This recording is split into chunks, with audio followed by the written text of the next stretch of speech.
आपको बताना है। देखो यार, आज के चार्ट में क्या बताऊं मैं आपको, बताने के लिए वैसे तो बहुत कुछ है, ना बताने के लिए क्या ही बताऊं। अच्छा सर ये स्क्रीन बिल्कुल छोटी सी ब्लॉक में दिख रही है, बड़ी नहीं दिख रही है। बड़ी करो, जूम करो उसे। मोबाइल पे देख रहे हो, लैपटॉप पे देख रहे हो? मैं तो मोबाइल में देखता हूँ सर। मोबाइल में देख रहे हो तो मोबाइल में तो देखो, मैंने तो टेस्ट किया था तो मेरा तो चल गया था। पहले भी 2-3 बार दिक्कत आई थी। लीव करके दोबारा ज्वाइन करूँ, एक बार देखा। कर लो कर लो। मैं तो ज्वाइन करूंगा। गंगा सहाय मीना जी का भी जो है वो दिख रहा है, स्क्रीन फुल नहीं दिख रही यार। अब देखो यार, किसी की दिख रही है किसी की नहीं दिख रही, तो देखो क्या ही बोलूं उसमें। किसी सबकी ना दिख रही हो तो समझ में आता है कि मेरी तरफ से दिक्कत है। अब किसी को दिख रही है प्रॉपर और किसी को नहीं दिख रही है, और 2-3 लोगों का लगातार ही दिक्कत रहता है। अब इनका क्या सोल्यूशन किया जाए, मेरे तो समझ के बाहर है। मार्केट से ज्यादा तो स्क्रीन ने परेशान कर रखा है। देखो जी, आज का चार्ट चलो ठीक है, ढंग से समझा देता हूँ आज का चार्ट। वैसे तो मूड था नहीं आज चार्ट वार्ट समझाने का, लेकिन चलो अब आपकी बारी है तो समझा देता हूँ। देखिए, फर्स्ट ऑफ ऑल चार्ट को हम सही समझ रहे हैं। कैसे समझते हैं? तो कहाँ पे बाइंग हुई, कहाँ पे सेलिंग हुई, कहाँ पे स्टॉप लॉस हंटिंग होना था, कहाँ पे हमारा स्टॉप लॉस हुआ, सारी बातें। देखिए, पहली बात, हमने पिछले दिन के चार्ट को एक बार समझ लेते हैं। मेरा क्या प्लान था? मेरा खुद का प्लान था बाइंग साइड का। अब बाइंग साइड का प्लान क्यों था? देखो, मेरी एक छोटी सी मिस्टेक थी, लेकिन वो मिस्टेक को मैंने करेक्ट कर लिया और मैं मार्केट में बच गया। मैं मार्केट में बचा क्यों? सबसे इंपॉर्टेंट बात ये है, मैं मार्केट में आज लक की वजह से बचा। वो लक ये था, 945 पे मैंने मार्केट को पहला जो है ना, मैंने चार्ट चेक किया। 945 पे चेक किया, 7-8 मिनट मुझे आने में लगे होंगे। फिर उसके बाद मैंने पीसीबीसी स्क्रीन किया, 2-3 मिनट उसमें गए होंगे। तो आप लगा लो कि 9:45 के बाद ही मैंने मार्केट शुरू किया था।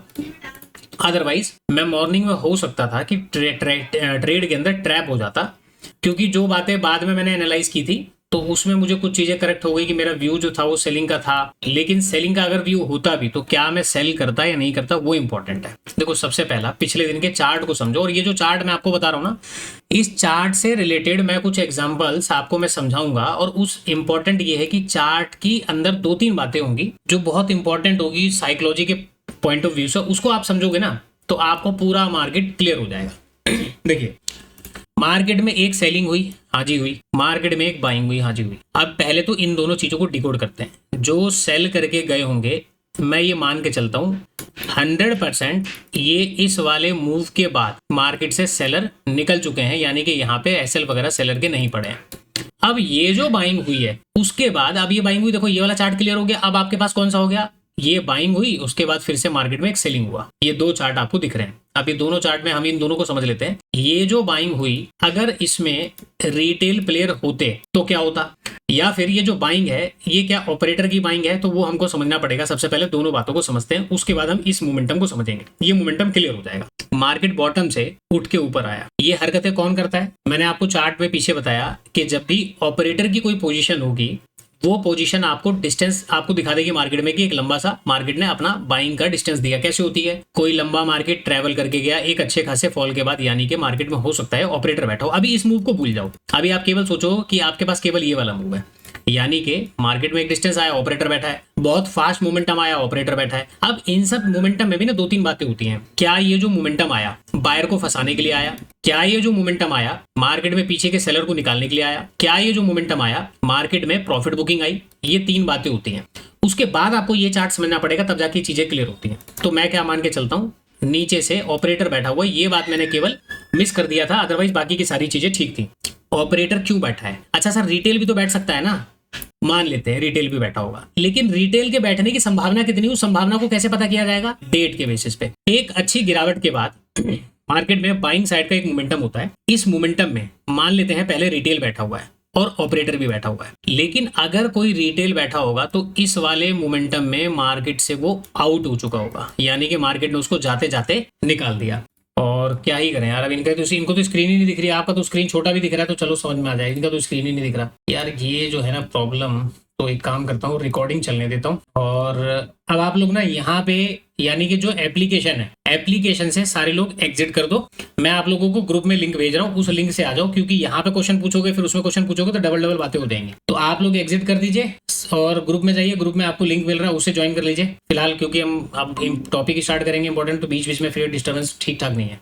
तो मैंने आपको क्या बताया, अगर ऑपरेटर और रिटेल दोनों बैठे हैं तो इस मूव में रिटेल को मार्केट ने निकाल दिया, अब केवल बैठा है ऑपरेटर। सर ऑपरेटर ही क्यों बैठा, रिटेल क्यों नहीं बैठा होगा नीचे? इसकी जो कहानी है वो डेट में छुपी हुई है। देखो ऑपरेटर की ना एक बात मैं आपको बताता हूं, जनरली टर्म्स में क्या होता है कि जब भी मार्केट में हॉलीडे होता है तो किसी भी गिरावट के बाद जो रिट्रेसमेंट हो रही होती है ना, उसमें ऑपरेटर को रिटेल को नहीं पता होता कि मार्केट कहां तक रिकवर करेगा। ऐसी कंडीशन में 2 दिन के जो हॉलीडे होती है उसमें रिटेल प्लेयर बहुत रेयर होता है कि वो मार्केट में ट्रेड लेके जाएं। छुट्टी अगर नहीं है तो हो सकता है कि वो ट्रेड लेके जाएंगे, लेकिन उसमें भी फिर हमको क्या देखना पड़ता है कि नीचे से डिस्टेंस कितना है मार्केट में जो अगले दिन ओपन होगा, वो गैप अप खुलेगा, कैसे खुलेगा वो मैं आपको कहानी समझाऊंगा। तो 2 दिन का हॉलीडे है, हॉलीडे को देखते हुए रिटेल पर एंट्री नहीं बनाएगा तो यहाँ पे ऑपरेटर क्या करेगा, वो एंट्री बना के जाएगा, क्योंकि वो जानता है कि रिटेल यहाँ पे एंट्री काम नहीं कर पाएगा। और अगर कोई रिटेल आया भी होगा तो ये वाले मूव ने रिटेल को निकाल दिया। तो ये वाला क्लियर हो गया आपको पार्ट, पहले ये वाला क्लियर किया, फिर ये वाला। अब ये वाले मूव को समझ लो। इस मूव में जब मार्केट ने मोमेंटम किया तो ऊपर साइकोलॉजिकल नंबर 55,000 का एक नंबर है। जाहिर सी बात है कि इस तरीके के प्राइस एक्शन को देखकर मार्केट में ऊपर के लेवल पे कॉल की राइटिंग भी हुई होगी, यानी कि मार्केट में सेलर आए होंगे। तो पीछे के चार्ट में अगर स्टॉप लॉस खत्म हो गए तो मैं वापस मान के चलता हूं कि इस जगह पे सेलर के स्टॉप लॉस अवेलेबल हो चुके हैं। अगर देखो मार्केट गैप डाउन वगैरह कहीं पे ओपन होता तो हमारा एक सेल साइड का ट्रेड हमारा बन सकता था, क्योंकि फिर हम क्या करते, यहाँ पे ट्रेड कर लेते। क्या ये बात ठीक है कि गलत है, जरा एक बार बताइए। अगर मैं यहाँ पे सेल साइड का ट्रेड करता तो क्या ये बात ठीक है कि गलत है? अगर मार्केट गैप डाउन ओपन हो जाए, माइक ऑन कर दिया, अगर मार्केट गैप डाउन ओपन हो जाए, सेम कंडीशन है, देखो चार्ट सेम बना हुआ है।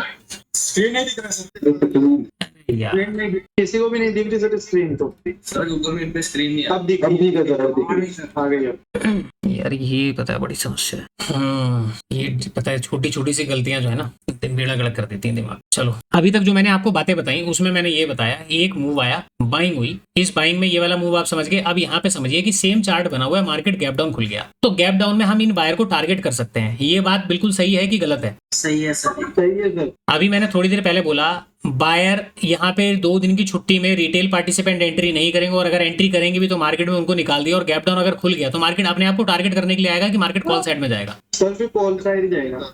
तो अब आप ठीक है, तो बातों को थोड़ा सा ध्यान से समझिए। मैं आपको क्लियर बोल रहा हूं भाई, 2 दिन की छुट्टी में रिटेल पार्टिसिपेंट एंट्री नहीं बनाएगा, यहाँ पे केवल ऑपरेटर अपने पोजीशन बना के जाएगा। और ऑपरेटर अपने अगेंस्ट में अगर मार्केट ओपन होता है तो इसको ट्रेड करने का एक तरीका होता है। ऑपरेटर ने पोजीशन बनाई, हो सकता है कि इस मूव में ऑपरेटर निकल गया हो, ठीक है। अगर मार्केट गैप डाउन खुल गया तो ऐसी कंडीशन में सेलिंग में जा सकता है, लेकिन इस बात की कितनी संभावना है कि मार्केट में ऑपरेटर इतने बड़े मूव के बाद मार्केट से निकल गया हो। अगर ऐसा होता है तो मार्केट में जो गैप डाउन ओपन होगा वो लगभग अपना मत मान के चलिए कि जो पीछे वाला रेंज है ना, ये लो से और ये क्लोजिंग के बीच में कहीं पे ओपन होगा, लेकिन जो ओपनिंग कैंडल होगी वो बड़ी रेड बनेगी, यानी कि ऑपरेटर निकल चुका है।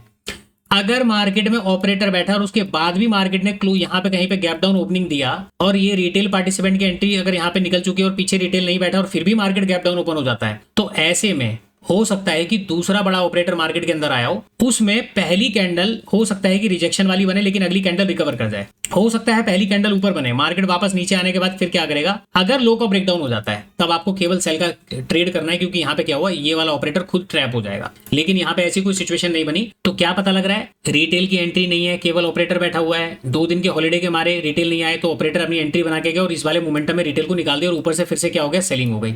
तो ऊपर हमारे पास स्टॉप लॉस बचे हैं, नीचे ऑपरेटर है, इनको हमें टारगेट करना है नहीं। अब चलो ये हमने बात कर ली। अब सर मार्केट अगले दिन ओपन हो गया तो हमको कैसे ट्रेड करना है? अगर मार्केट ओपन हुआ और ओपन होने के बाद इसने क्लोजिंग प्राइस का सपोर्ट लेते ही पहली 3 कैंडल ने एक अच्छा खासा मोमेंटम दे दिया और यहाँ पे आ गया 55,000 का नंबर, तो क्या आप यहाँ पे ट्रेड करोगे, सेलिंग का? नहीं करोगे। अगर आपका सेलिंग का व्यू भी है ना, जैसे मेरा सेलिंग का व्यू था, तो मैं यहाँ पे होता तो मैं ट्रेड नहीं करता, क्योंकि मैं 945 के बाद मार्केट में आया हूं। तो अगर मैं होता भी तो मैं ट्रेड नहीं करता। क्यों नहीं करता? क्योंकि 55,000 का नंबर पास में है।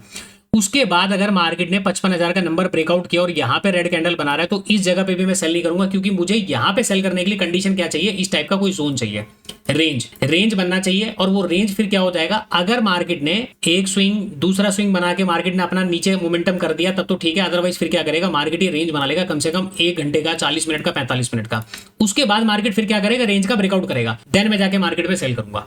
लेकिन यहाँ पे मार्केट ने मुझे कोई मोमेंटम नहीं दिया। अब देखो यहाँ पे 3 कैंडल बन गई, मान लेते हैं स्टॉप लॉस हंटिंग 55,000 के ऊपर आपका एक्टिवेट हो गया कि सर मार्केट में बाइंग हुई। अब मैंने 4 दिन पहले क्लास बताई थी आपको, अब देखो क्या यहाँ से लेके यहाँ तक कोई बायर रिटेल में एंट्री कर पाया होगा? नहीं कर पाया होगा। जब बायर रिटेल में एंट्री नहीं कर पाया तो उनके एसएल भी नीचे की तरफ नहीं है, पीछे वाले चार्ट में वैसे भी रिटेल नहीं बैठा था, ऊपर जो सेलर बैठे थे मार्केट ने मोमेंटम किया, अभी 55,000 के पास आया है। जो सेलर मार्केट में लास्ट आवर में इसके अंदर सेल करके गए, ये अपने स्टॉप लॉस कहां पे देंगे? 55,000 ब्रेकआउट के बाद। तो जैसे ही मार्केट यहां तक आता है, मार्केट में छोटा सा ये जो रैली हो रहा है ये ब्रेकआउट हुआ, तो पीछे के मैं मान लेता हूं स्टॉप लॉस कट गए, सेलर निकल गए। अब सर मैं यहाँ पे एंट्री ले लूं क्या? अब आप देखिए ये आपका 3 कैंडल को छोड़ दो, चौथी रेड कैंडल, 5वीं रेड कैंडल और 6ठी कैंडल वापस एकदम से बड़ी बनी, यहाँ पे भी रिटेल नहीं एंट्री हुआ होगा। रिटेल की एंट्री कहाँ पे हुई होगी? जब मार्केट ने ये वाला जोन का ब्रेकआउट वगैरह किया होगा, तब जाके मैं कह सकता हूं बहुत छोटी सी क्वांटिटी के अंदर रिटेल ने काम किया होगा। क्यों किया होगा सर रिटेल ने काम छोटी क्वांटिटी में? क्योंकि मार्केट ने कोई प्रॉपर रिट्रेसमेंट के बिना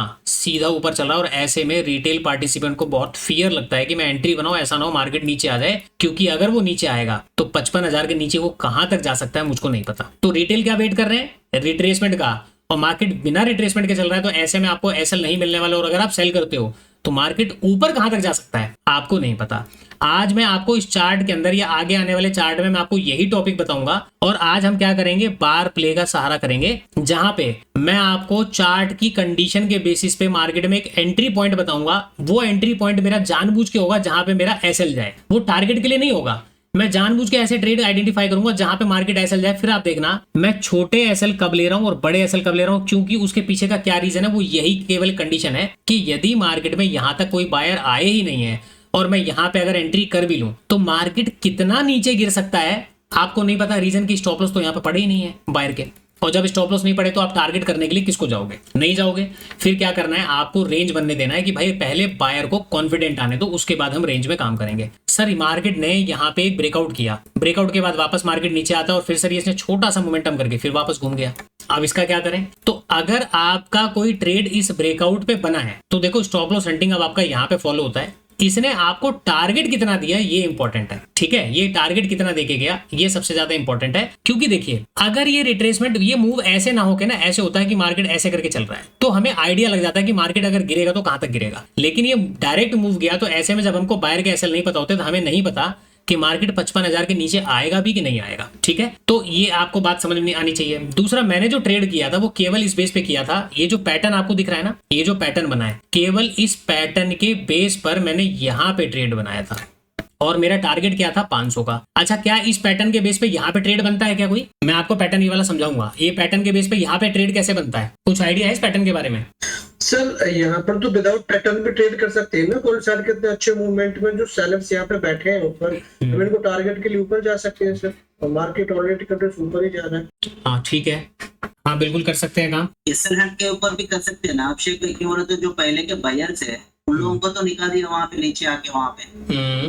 देखो इसमें ना मार्केट ने 55,000 का नंबर ब्रेकडाउन नहीं किया है। इसका मतलब क्या है? इसका मतलब है कि फर्दर इस मूव के अंदर ना बायर प्रॉपर तरीके से आ नहीं पाए हैं, केवल मार्केट में सेलर काम करने के लिए आए। अगर बायर आते तो मार्केट डेफिनेटली 55,000 के नीचे भी जाता, उसके बाद हो सकता था कि ऊपर चला जाए, ठीक है? एक बार क्वांटिटी डिस्ट्रीब्यूशन का मैं आपको आगे चार्ट में समझाऊंगा कि जो क्वांटिटी का डिस्ट्रीब्यूशन होता है, यानी कि जब प्रॉफिट बुकिंग होती है बड़े प्लेयर की, उसमें क्या क्या कहानी होती है ये आप थोड़ा सा समझना। अब मैंने आपको चार्ट में क्या समझाया, आप केवल क्या करो, इतनी थ्योरी को समझो वापस मैं, क्योंकि अब मैं आपको चार्ट को इससे मिलता जुलता चार्ट बताऊंगा। क्या हो रहा है? 2 दिन की हॉलीडे है। 2 दिन के हॉलीडे में मार्केट में ऑपरेटर बैठा हुआ है, लास्ट में एक सेलिंग हुई है केवल। इस सेलिंग के बेस में ऊपर क्या हुआ? सेलर के एसएल मिल गए। अगर ये सेलिंग नहीं होती और मार्केट केवल ये वाला मूव करता, उसके बाद मार्केट अगर गैप अप खुलता है तो देखो पोजीशन कैसे डिस्ट्रीब्यूट करता है बड़ा प्लेयर अपना, ठीक है? और अगर मार्केट में ये सेलिंग नहीं हुई और मार्केट में गैप अप के बाद अगर कोई मोमेंटम करता है तो कैसे करता है, फिर उसको अगर हमें टारगेट करना है कि नहीं करना, तो इसके लिए हम बैक टू बैक चार्ट देखेंगे। सबसे पहला चार्ट में देखना चाहूंगा, मैं क्या करता हूं पहले आपको इसमें लेके आता हूं, क्योंकि इसके अंदर लंबे चार्ट तो हम देख नहीं सकते फायर्स में ना।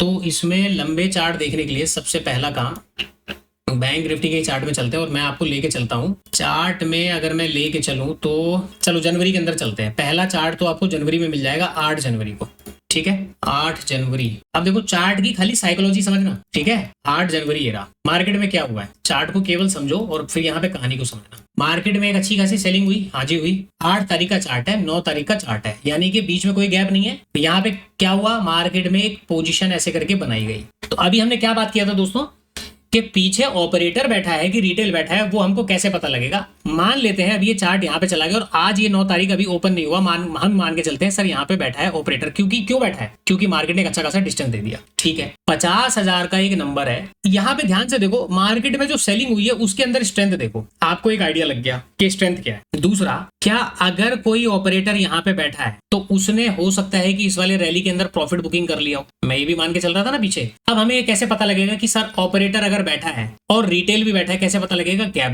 डाउन। अच्छा देखो कंडीशन एक परफेक्ट मैच हो गई, एक बुलिश रेड कैंडल आपको, बेरिश रेड कैंडल आपको ओपनिंग के बाद रिजेक्शन में दिख रहा है। मैं इसी कैंडल की आपसे चर्चा कर रहा था।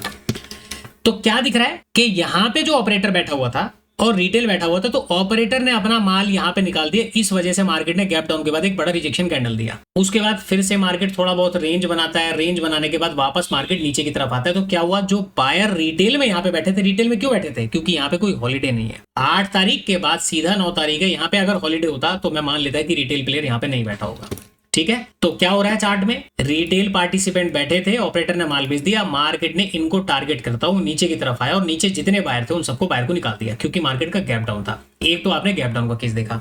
अच्छा इसके बाद एक चार्ट और है, वो चार्ट कहां पे मिलेगा, अभी मैं हूं 8 जनवरी में, तो 8 जनवरी से पहले मैं दिसंबर में जाता हूं। दिसंबर में एक चार्ट है 12 दिसंबर 2024 है ना, ठीक है 12 दिसंबर 2024 को चलो। इसके अंदर अगर वो चार्ट 12 दिसंबर नहीं, कुछ तो गड़बड़ है, 12 दिसंबर 2024 चार्ट नहीं मिल रहा, क्यों नहीं मिल रहा है, तो ये दिसंबर के अंदर ही कुछ ना कुछ चार्ट। अब वो चार्ट कहाँ पे कह सकता हूँ मैं, मार्केट में एक सेलिंग हुई नहीं हुई, रिकवरी का चार्ट कहाँ पे है, यहाँ पे रिकवरी का चार्ट भी नहीं है। एक चार्ट है बिल्कुल सिमिलर टाइप का कुछ चार्ट बना हुआ है, तो वो दिख तो नहीं रहा, तो यानी कि मैं डेट गलत बता रहा हूँ, ठीक है। तो शायद हो सकता है कि मैंने डेट आपको गलत बताई और डेट मुझे खुद नहीं पता होगा, तो मैं गलत तो बताऊंगा ही। तो एक चार्ट अपने को मिला और यहाँ पे अभी फिलहाल कोई चार्ट नहीं मिल रहा है, ठीक है कोई बात नहीं। ये चार्ट समझ में नहीं आया तो एक काम करते हैं, वापस चलते हैं। अब हम 11 दिसंबर में तो नहीं मिला, 8 जनवरी को मिल गया, 12 दिसंबर को मिल गया, उसके बाद 11 अक्टूबर का चार्ट में चलते हैं, ठीक है। अक्टूबर और नवंबर का भी तो हो सकता है, अक्टूबर नहीं, ठीक है अक्टूबर। तो अक्टूबर में मैं आ जाता हूँ 11 तारीख, यानी कि फ्राइडे, सैटरडे संडे की छुट्टी है। मेरे ख्याल से ये वाला चार्ट सही हो जाए तो ज्यादा बेटर है। क्या है एक सेकंड, मार्केट ने रिकवरी कितने पॉइंट का किया है, ऊपर लगभग 240 पॉइंट देखिए जी, चलो ये वाला चार्ट देख लो, लेकिन मुझे लग रहा है कि शायद ये भी डेट कम है, लेकिन हाँ सिमिलरिटी है। मार्केट ने एक सेलिंग किया, सेलिंग के बाद 51,000 का राउंड नंबर है नीचे, जाहिर सी बात है कि 51,000 के राउंड नंबर को देखकर मार्केट में बायर वगैरह काम करने के लिए आ रहे होंगे, ठीक है। लेकिन 11 तारीख 12 और 13 की छुट्टी यानी कि हॉलीडे, तो बायर कॉन्फिडेंस में नहीं है, इसीलिए राउंड नंबर पे भी कोई बाइंग नहीं हुई और मार्केट में 14 तारीख को जो मार्केट ओपन होता है गैप अप, तो गैप अप के बाद देखो पहली कैंडल किस प्रकार से बन रही है, थोड़ी सी बुलिश है, लेकिन ये कैंडल उतनी बुलिश नहीं है, ये कैंडल ज्यादा बुलिश होती है। चलो कैंडल काम नहीं कर रही, गैप अप खुला। सर पीछे के दिन में क्या देख रहा हूँ, सर 51,000 पे बायर बैठे, तो मार्केट में हम इसको टारगेट करते हैं, कैसे करते, 500 का नंबर ब्रेकआउट हुआ सर, मैं टारगेट कर लेता नीचे की तरफ। हम यहाँ पे इस डेट को मिस कर रहे हैं, तो लॉजिक क्या बता रहा है चार्ट में, साइकोलॉजी क्या बता रही है, रिटेल जर्नली मार्केट में एंट्री नहीं करते। अगर ऑपरेटर होता, अगर मार्केट में ऑपरेटर बैठा होता तो हमें क्या क्या चीजें देखने को मिलती, एक मार्केट इस जोन से ले वापस उठता और ऊपर उठने के बाद वापस मार्केट क्या करके चलता, एक अच्छा खासा डिस्टेंस बनाता, मार्केट बहुत फास्ट रिकवरी करता। तीसरी बात, अगर यहाँ पे कोई ऑपरेटर है तो उसने देखो क्लोजिंग कहाँ पे किया है चार्ट का, 200 के नीचे, यानी कि ये बात फिर से कंफर्म कर रही है मार्केट में जो है ना बड़े प्लेयर ने अपनी पोजीशन बना ली, क्योंकि क्लोजिंग नीचे कर रहा है। अगर ये क्लोजिंग ऊपर भी करके जाता तो कुछ ना कुछ हो सकता था कि वापस लास्ट के मोमेंटम में कुछ ना कुछ बायर आ जाते। तो ये चार्ट क्या हो गया, बायर के एसएल नहीं है, यहाँ पे केवल सेलर बैठे हुए हैं। अब ये सेलर क्यों बैठे हुए हैं, क्योंकि मार्केट ने जब गिरावट करी 200 के ही नीचे क्लोज किया है और कोई बड़ा रैली नहीं किया मार्केट ने, ये सेलर फुल कॉन्फिडेंस में बैठे हुए हैं। जब फुल कॉन्फिडेंस में बैठे हुए हैं तो ऐसे में 51,500 का नंबर पड़ता है। अब आप देखो यहाँ पे ध्यान से, मार्केट ने क्या किया, छोटा सा रैली किया, अपने आप को सस्टेन के देखो यहाँ तक कुछ भी नहीं हुआ। उसके बाद मार्केट ने यहाँ से जो कैंडल बनाई और यहाँ तक, आपको क्या लग रहा है कि यहाँ पे बाइंग हुई है, एसएल हंट हुए हैं पीछे के चार्ट पे जो सेलर बैठे थे उनके। अभी मैं एंट्री एग्जिट नहीं बता रहा कि सर एंट्री कहाँ पे करनी है, हालांकि यहाँ पे तो 500 का नंबर भी नहीं है, आप तो बहुत आसानी से एंट्री कर सकते हो इस जगह के आसपास, लेकिन अभी मैं एंट्री पे फोकस नहीं कर रहा कि एंट्री की कैंडल क्या होनी चाहिए। तो एक चार्ट आपने देखा 11 अक्टूबर 2024 का, ठीक है, 500 के आसपास जो डायरेक्ट सेलिंग हुई है, हॉलीडे है, बाद में उन्होंने अपनी पोजीशन करने की, जो पोजीशन करनी थी कि मार्केट क्या कर रहा है उसके बेसिस पे काम करके ऊपर चला गया। एक चार्ट और मैं दिखाता हूँ आपको, अभी मैंने क्या दिखाया 11 अक्टूबर में एक चार्ट और है 2023 का है शायद, वो 2024 का है। पहले 2024 में देख लेते हैं, फिर मैं देखता हूँ 2023 के अंदर। तो 11, 18 की, अच्छा 19 और 20 की छुट्टी है, तो 18 तारीख का देखते हैं। 18 तारीख में क्या हुआ है, नहीं मार्केट गिरा तो नहीं है, तो 18 तारीख नहीं, यानी कि 25 का होगा। 25 में है मार्केट गिरा, हाँ बिल्कुल गिरा है। नो, ये वाले चार्ट की साइकोलॉजी को समझिए। मार्केट ने एक गिरावट करी, वापस मार्केट क्या कर रहा है, 50,000, देखो 500 का नंबर कहाँ पे है, 500 का नंबर कहाँ पे, ये रहा। 500 के पास से ही मार्केट ने सपोर्ट लिया। ठीक है, वो नेट चला गया भाई, ये क्या हो गया, हाँ 500 के पास ही मार्केट क्या कर रहा है, सपोर्ट ले रहा है। अच्छा 500 पे सपोर्ट, सर मैं कैसे मान लूं कि सपोर्ट ले रहा है? मैंने 500 के नंबर पे एक साइकोलॉजिकल पॉइंट आपको सिखाया है। अब आपको सिखाया नहीं सिखाया, दूसरे वालों को सिखाया है। मार्केट ने क्या किया, देखो 500 का ब्रेकडाउन किया, रिकवर, 500 का ब्रेकडाउन किया, रिकवर, वापस मार्केट जोन बनाता है, 500 का ब्रेकडाउन किया, रिकवर। ये जो पॉइंट है ना, आपको देखने की समझ नहीं है। अगर मार्केट यहाँ पे ब्रेकडाउन करेगा तो मैं यहाँ पे आंख बंद करके बाइंग कर लूंगा, ये पूरा मूव कैप्चर कर सकता हूँ। क्यों? मार्केट जब रिवर्सल होता है ना, तो वो इस प्रकार की एक्टिविटी कभी नहीं करता, और मार्केट अगर बार बार कर रहा है तो समझ लो वहां पे कुछ ना कुछ झोल मच रहा है। ये चार्ट मैं आपको एक्सप्लेन कर चुका हूं। तो कहानी क्या समझ में आई, सेलिंग हुई, मार्केट में बायर आए, 25 तारीख, 26 और 27 की छुट्टी, यानी कि 51,500 पे कोई भी बायर पोजीशन नहीं बना के गया होगा। अगर पहले कोई बैठा भी होगा तो यहाँ पे निकल गया होगा। तो ये बात तो मार्केट में ये वाला मूव भी क्लियर कर रहा है कि सर 2 दिन के हॉलीडे अगर है नहीं भी होता तो भी मार्केट बायर से निकल जाते। यहाँ तो 2 दिन का हॉलीडे भी था और लास्ट में मार्केट ने मूव भी किया। अब सोचो, मार्केट में इतनी बड़ी रैली होने के बाद 500 के बाद बहुत देर मार्केट कंसोलिडेट करता है। चाह क्या रहा था मार्केट चाह रहा था रिटेल दब के पोजीशन बनाए, बायर भी बनाए, सेलर भी बनाए, दोनों के दोनों पोजीशन बनाए, और इसको फुल कॉन्फिडेंस आ जाए मार्केट के अंदर। क्या हो रहा है, मार्केट में जब ये पोजीशन बननी शुरू हुई नीचे से, फिर ऑपरेटर ने अपना माल उठाया, माल उठा के क्या दिखा रहा है, शार्प रिकवरी। तो ये रिकवरी क्या बताती है, ये शार्प हुई, यानी कि ऑपरेटर नीचे बैठा हुआ है। अगर ऑपरेटर बैठा है तो गैप डाउन मार्केट में मिलना चाहिए था। अगर गैप डाउन मिलता तो गैप डाउन के बाद मार्केट तुरंत रिकवर कर जाए तो अलग कहानी है, और मार्केट बड़ी सेलिंग कैंडल बनाए तो अलग कहानी है। यहाँ पे क्या हुआ, गैप अप ओपन हुआ। गैप अप के बाद मार्केट कर क्या रहा है, देखो 51,000 के ऊपर डायरेक्टली इसने गैप अप दिया। गैप अप के बाद एक रेड ग्रीन कैंडल बनता है, छोटा सा रिट्रेसमेंट पे जितने लोग मार्केट में बाय करके गए उनको मार्केट ने निकाला, और देन मार्केट ने क्या किया, यहाँ पे स्टॉप लॉस इनके ट्रिगर किए, और ट्रिगर करने के बाद जैसे स्टॉप लॉस ट्रिगर होते हैं फिर वापस क्या हो रहे होंगे, यहाँ पे फिर से सेलिंग स्टार्ट हो गई होगी। ये मार्केट ने स्टॉप लॉस हंट करता हुआ डायरेक्टली ऊपर की तरफ एक मोमेंटम किया। तो ये वाला चार्ट आपको समझ में आ गया। अच्छा, इसके अलावा ये कौन सा चार्ट था, 25 अक्टूबर। तो अब इसके अलावा और चार्ट कहाँ मिल सकते हैं, 25 अक्टूबर, 28 अक्टूबर का चार्ट भी समझ लो लगे हाथ। देखो 25 तारीख, 24 तारीख, 24 तारीख के बाद 25 तारीख, 25 तारीख के बाद 28 तारीख। 28 तारीख को मार्केट ने एक मोमेंटम किया, और मोमेंटम के बाद 28 तारीख को 51,500 का नंबर कहाँ पे है, ये है 51,500 का। तो 51,500 का ब्रेकआउट होता है, फिर से मार्केट एक रिट्रेसमेंट करता है, रिट्रेसमेंट के बाद वापस, अब यहाँ पे देखिए चार्ट। अब आपको यहाँ पे आपने क्या किया, ट्रेड बनाया। कहाँ पे ट्रेड बनाया, सर मुझे कुछ नहीं समझ में आया, मैंने केवल आपके कहने पर मैंने ट्रेड बनाया कि स्टॉप लॉस हंटिंग जहां बने काम कर लो। कहाँ पे बन रही स्टॉप लॉस हंटिंग, मार्केट ने ऊपर गया, ये रैली एक बेस बनाया, बेस के बाद मार्केट में ब्रेकआउट हुआ, कौन सा नंबर का, 500 का। सर जैसे ही 500 का ब्रेकआउट हुआ मैंने ट्रेड बना, अच्छी बात है। मार्केट ने आपको टारगेट दे दिया, मेरे ख्याल से अच्छा खासा टारगेट दे दिया 200 पॉइंट का, क्योंकि मार्केट 300 के पास आया है तो 200 पॉइंट मिल गया। अगर ये 200 पॉइंट नहीं मिलता और मार्केट में हो सकता था कि 150 पॉइंट मिले, तो क्या वो ट्रेड सही था कि गलत था? ये 200 मिल गए ना, किस्मत अच्छी थी कि 200 पॉइंट का टारगेट मिल गया, अदरवाइज मिलना नहीं चाहिए था। क्यों नहीं मिलना चाहिए था? देखिए, जो इस रैली में बायर आए होंगे उसको मार्केट ने निकाल दिया, ठीक है। वापस बायर को आने दो, बायर कब आएगा, सर बायर यहाँ पे आ गया होगा, नहीं, ये कैंडल इतनी तेजी से ऊपर गई कि बायर को यहाँ पे दिमाग में कुछ घुसा ही नहीं कि यहाँ पे क्या हो रहा है। अब इतनी तेजी से ऊपर गया, वो बाइंग तो करेगा नहीं, वापस मार्केट रिट्रेसमेंट लेके ऊपर निकल गया। वापस मार्केट ने जब ये जोन बनाया होगा ना, इस जोन के ब्रेकआउट के बाद मार्केट में बायर आया। अब आप ये सोचिए, जब मार्केट में यहाँ पे बायर आए, यहाँ पे तो कोई बायर के एसल थे नहीं। अगर मार्केट में बायर आए तो मैंने आपको क्या बोला, मार्केट जब भी बायर को ट्रैप करेगा ना तो पीछे इनफ स्टॉप लॉस होना चाहिए ताकि उसको टारगेट करने का मतलब भी समझ में आए। बायर आए ही यहाँ पे हैं, इस वजह से मार्केट ने क्या किया, पहले यहाँ पे टाइम पास किया, फिर वापस थोड़ा सा रिकवरी किया, उसके बाद मार्केट ने फॉल किया। तो इस वाले जोन पर क्योंकि चूंकि यहाँ पे बायर आए थे और मार्केट में स्टॉप लॉस ये वाले पॉइंट का रहा होगा कहीं पे, ये जो रैली यहाँ पे हुई है, इसीलिए मार्केट ने जो गिरावट करी ना बस यहीं तक करी। और ये 200 पॉइंट भी किस्मत से मिल गए, मिलना नहीं चाहिए था। 150 पॉइंट से ज्यादा का फॉल यहाँ पे नहीं होना चाहिए था, लेकिन 200 मिल गए। इसका मतलब आपका लक और ट्रेड दोनों चल गया। आपने ट्रेड लिया, वापस मार्केट अपनी रुख में चला गया। क्यों चला गया ये मैंने कैसे पहचाना? मैं बीच बीच में बोलता हूँ ना, कैंडल्स को देखो कहाँ पे बायर और कहाँ पे सेलर आ रहे हैं। जब तक इसका सटीक अनुमान नहीं होगा, टारगेट और स्टॉप लॉस कभी भी आपको एग्जैक्ट नहीं मिल पाएंगे। ये बात आपको समझ में आ गई? तो 25 का चार्ट समझाया, 28 का चार्ट समझाया, 12 दिसंबर, 8 जनवरी, 11 अक्टूबर, और उसके अलावा एक चार्ट और है अगस्त महीने का। अब अगस्त महीने में चलता हूं। अब आपको मैंने जो कहानी बताई ना सिमिलर, वो कहानी यही है। क्या? मार्केट में 2 दिन का हॉलीडे, उसके बाद ये वाला एक सेलिंग अलग था, ये वाली एक सेलिंग। यहाँ पे चार्ट में केवल इतना सा एक्स्ट्रा मूव ना आपको कंफर्म करता है कि आपका कॉल साइड के अंदर ये ट्रेड बनता है। अच्छा सर, कॉल साइड में ट्रेड कहाँ पे बनता है, जरा ये बता दो। अब आपको मैं कॉल साइड का ट्रेड बताता हूँ, फिर आप देखना कि आपकी गलतियां कहाँ पे हो रही हैं। तो पहले तो इस वाले चार्ट को समझ लो। अगस्त महीने में अक्टूबर है, तो अक्टूबर के बाद सितंबर, सितंबर से पहले अगस्त, यानी कि अगस्त, सितंबर को छोड़ दिया अक्टूबर, अक्टूबर को छोड़ दिया नवंबर। ठीक है, अक्टूबर में 20, 21, 22, 13, मेरे ख्याल से 13, 14, 15 या 20 है, मेरे ख्याल से 20 बताया था। 20 तारीख का चार्ट। अब आ जाओ 20 तारीख के चार्ट में।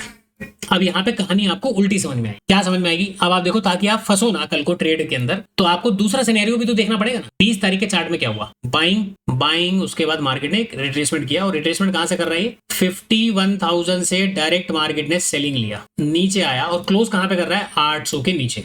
चलो सर, पिछले दिन का चार्ट हमने समझ लिया। मार्केट में क्या हुआ? यहाँ से एक सेलिंग हुई और नीचे की तरफ 800 के नीचे आके क्लोज किया। नीचे बायर के स्टॉप लॉस पड़े हुए हैं। हाँ ठीक है, बायर के स्टॉप लॉस पड़े हो सकते हैं, अभी तो हम मान लेते हैं। 21 तारीख के चार्ट में क्या हो रहा है? मार्केट ने ओपन होते ही डाउन साइड का एक मोमेंटम दिया। तो आज जैसा चार्ट बना था सेम उसी प्रकार का चार्ट बना लो, केवल यहाँ पे सेलिंग नहीं है, बाकी सेम चार्ट है। मार्केट ने गिरावट करी, रिकवरी, फिर मार्केट ने गिरावट करी, रिकवरी। अगर इस रिकवरी में यहाँ के सेलर नहीं भी निकले होंगे, तो मार्केट में इस वाली रिकवरी के अंदर तो यहाँ के सेलर निकल चुके होंगे। तो चार्ट में क्या हो गया? एसएल खत्म हो गए, किसके? सेलर के। फिर यहाँ पे कोई सेलिंग हुई? नहीं हुई। सेलर के स्टॉप लॉस ही अवेलेबल नहीं है। दूसरा, मार्केट में बायर बैठे हैं। क्यों बैठे हैं? 21 तारीख और 22 तारीख कोई हॉलीडे है? नहीं है। तो मार्केट में कौन आ गए? इस मोमेंटम के बाद जब ये ब्रेकआउट हुआ, यहाँ पे बायर आ गए। तो बायर के स्टॉप लॉस तो सर मार्केट में पड़े हुए थे। तो सर मार्केट गैप अप खुला, हम तो सेल करने के लिए बैठे थे, मार्केट में सेल करने के लिए बैठे थे, लेकिन सर मार्केट तो नीचे भी नहीं आया, मार्केट ऊपर भी नहीं गया, और बायर के स्टॉप लॉस भी मार्केट ने ट्रिगर नहीं किए। अब इस केस को समझ लो। ये बायर जो बैठे हुए हैं, ये सबसे पहली बात, ये अपना स्टॉप लॉस मार्केट में कब देंगे? अगर मैं इस वाले पॉइंट से कंसीडर करूं, यहां से लेके यहां तक, और मार्केट में गैप अप खुला 398 पॉइंट, 400 पॉइंट, ये क्लोजिंग प्राइस के आसपास भी नहीं आया, उसके बाद मार्केट ऊपर चला गया 516 पॉइंट। क्या यहां से बैठ के जो ब्रेकआउट हुआ, ब्रेकआउट के बाद जब आपने सेलिंग किया, यहां से बैठ के देखो, ये परफेक्ट ट्रेड है स्टॉप लॉस हंटिंग का। मार्केट में ऊपर कोई एसएल नहीं है, ये बात आपको इस चार्ट ने बता दिया, यहाँ पे बता दिया, यहाँ पे बता दिया। चार्ट में एसएल कहाँ पड़े? नीचे। आपने ब्रेकआउट देखा, ब्रेकआउट के बाद एसएल हंटिंग के बेसिस पे ट्रेड कर लिया, मार्केट यहीं तक आया, उसके बाद तो सर मार्केट घूमते घूमते ऊपर चला गया और हमारा एसएल हिट हो गया टाइम डिके की वजह से। सर मार्केट नीचे क्यों नहीं आया? 500 पॉइंट का डिस्टेंस इन बायर्स को निकालने के लिए इंपॉर्टेंट है कि मार्केट कम से कम 50,500 का नंबर ब्रेक डाउन करे। अब 500 का नंबर ब्रेक डाउन करने का मतलब है कि मार्केट को वापस 500 पॉइंट का ट्रेवल करना पड़ेगा। अगर मार्केट 500 पॉइंट का ट्रेवल करता है तो क्या मार्केट को फायदा होगा? मान लेते हैं मार्केट ने ब्रेकआउट किया, ब्रेकआउट के बाद वापस नीचे आया, जैसे ही डे लो का ब्रेकडाउन, क्लोजिंग प्राइस का ब्रेकडाउन होगा, तो केवल इनको टारगेट करने के लिए रिटेल पार्टिसिपेंट को भी पैसा देना पड़ेगा मार्केट को 500 पॉइंट गिरने के लिए। तो जब ये 500 पॉइंट की रैली करेगा ना, तो इनकी जेब से क्या ये पैसा ले पाएगा? नहीं ले पाएगा। क्यों नहीं ले पाएगा? क्योंकि इनकी एंट्री यहाँ पे हुई है, जैसे ही क्लोजिंग प्राइस का ब्रेकडाउन होता है, ये अपनी पोजीशन को छोड़कर चले जाएंगे। तो क्या हुआ? इसने 1 लाख रुपए का प्रॉफिट देखा और ये 30,000 रुपए लेके गया, तो ये 30,000 रुपए भी मार्केट के लेके गया, अपने घर से लेके देके नहीं गया। तो मार्केट को क्या लग रहा है कि भाई अगर ये लेके चला भी गया ना, तो भी ये मार्केट का लेगा, इसकी जेब से तो मैं जा नहीं सकता। लेकिन जैसे ही क्लोजिंग प्राइस का ब्रेकडाउन होगा, तो यहाँ पे जो सेल करके बैठे हैं, यहाँ पे जो सेल करके बैठे हैं, मैं उनको टारगेट नहीं कर सकता, क्योंकि वो प्रॉफिट में आ जाएंगे। दूसरा, अच्छा सर ठीक है, मार्केट में सेलिंग हुआ, लेकिन मार्केट ने हमें टारगेट नहीं दिया इनफ, मार्केट यहीं पे घूमता रहा। सर ये ऊपर क्यों नहीं गया? ऊपर भी तो सेलिंग हो रही होगी ना। देखिए, शार्प रिकवरी के बाद गैप अप के बाद मार्केट ने डे हाई का ब्रेकआउट किया। अब डे हाई के ब्रेकआउट के बाद मार्केट ने क्या किया? 51,000 का नंबर है। तो सर सेलर तो यहाँ पे होंगे मार्केट के अंदर। बिल्कुल सही बात है कि सेलर होंगे, मार्केट में सेलर होंगे। और अगर आपने यहाँ पे जो ब्रेकआउट हुआ है ना, इसके बाद आपका सेलिंग तो बनता है। लेकिन अब आपको इस चार्ट को थोड़ा सा ध्यान से समझो, आज का चार्ट समझो। एंट्री का पॉइंट, मार्केट ने ब्रेकआउट कर दिया, स्टॉप लॉस हंटिंग बनता है, आप सेल कर दो। क्या 51,000 के नंबर को देखकर आप यहाँ पे सेल का प्लान करोगे, ठीक है, यानी कि स्टॉप लॉस हंटिंग जो ब्रेकआउट हुआ, इस ब्रेकआउट को देखकर सेल का प्लान करोगे, या 51,000 का नंबर देखकर सेल का प्लान करोगे, या 51,000 पे किसी ने सेल किया उसको टारगेट करने के लिए कॉल का प्लान करोगे। ये 3 बातें हैं। अगर ये 3 बातों को डिकोड कर लिया आपने तो आज के चार्ट में आपका जो एंट्री है वो आपको पता लगेगा। अब कई लोग बोलेंगे कि सर जब ये सारी बातें थी तो हम तो एंट्री यहाँ पे बना सकते थे, क्या ये एंट्री सही होता? बिल्कुल गलत होता, 100% गलत एंट्री होता। अच्छा सर मार्केट ने 50-55,000 का नंबर ब्रेकआउट कर दिया, यहाँ से ब्रेकआउट कर रहा था, क्या यहाँ पे मैं एंट्री करता? 100% मार्केट में एंट्री आपका गलत होता। आज आप हो सकता था कि पैसा बना लो, लेकिन ये गलत, ये ट्रेड का सेटअप ही गलत है। मैंने ट्रेड किया था, मैं आपको बताता हूँ भाई, मैंने ट्रेड जो किया था ना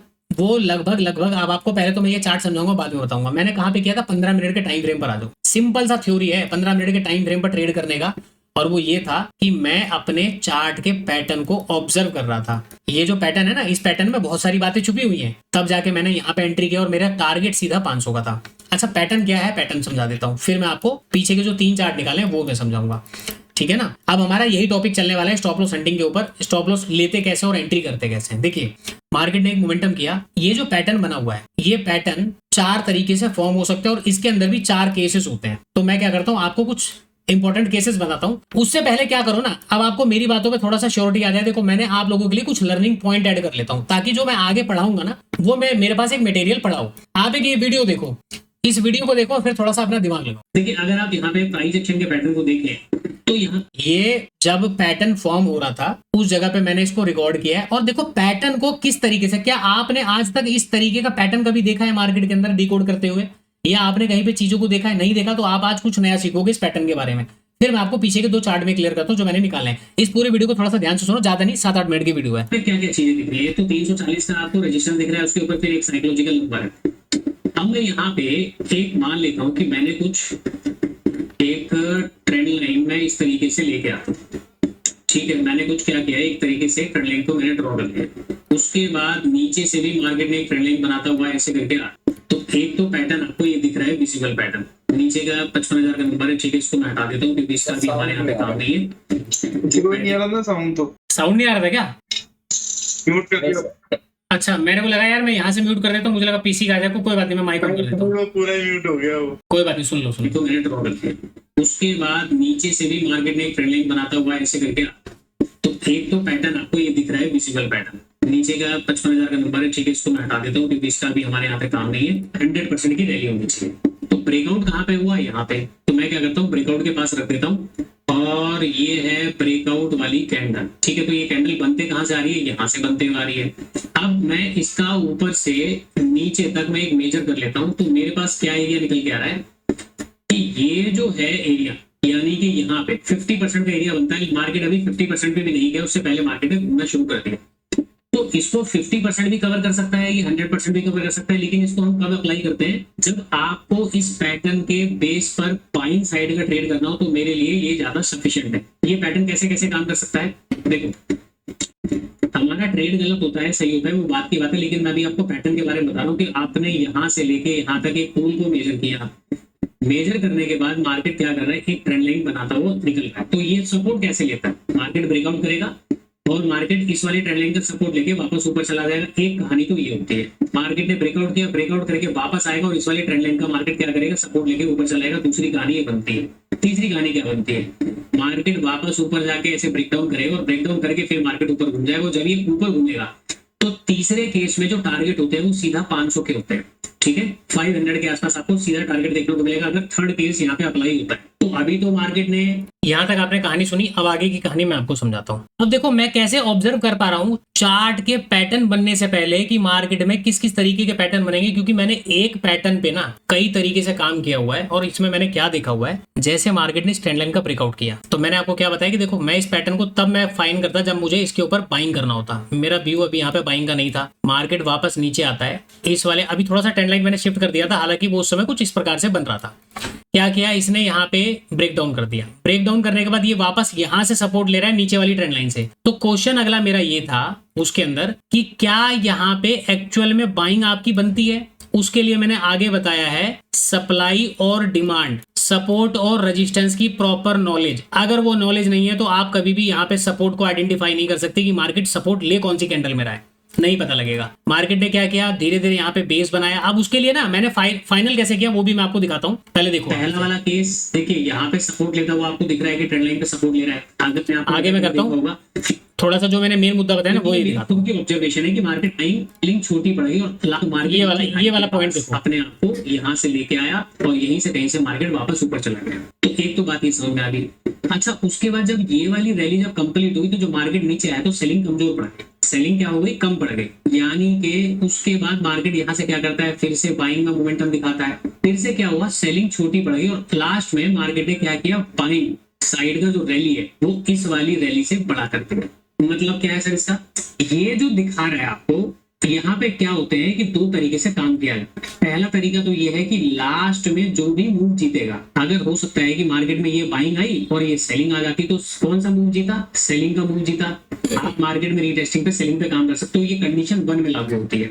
कंडीशन 2 में लागू क्या होती है, मार्केट ने ये जो सिचुएशन बनाई और बनाने के बाद लास्ट में छोटी सी सेलिंग के बाद बायर का जो मूव है वो बड़ा था। ये क्या होता है, ये केवल और केवल दिखाने के लिए होता है। यानी कि मार्केट धीरे धीरे सेलिंग का जो कैंडल है वो कम करता हुआ जाएगा और बाइंग की लास्ट में जो मूव है वो बढ़ जाती है। कभी कभी आपको क्या देखने को मिलेगा कि जैसे बाइंग बढ़ा था सेलिंग हुआ, फिर बाइंग बड़ा हुआ, फिर क्या हुआ, सेलिंग छोटा हुआ। सेलिंग जैसे छोटा होगा लास्ट में बड़ा मूव आएगा। कभी कभी क्या होता है, मार्केट में बायर आए तो सेलिंग का मूव आया, फिर बायर आए फिर सेलिंग का मूव आया, फिर बायर आए सेलिंग का मूव आया। लास्ट में मार्केट क्या करता है, ये जो बायर आए इसके अगेंस्ट में मार्केट डबल बाइंग का मूव, सेलिंग का मूव बना देता है।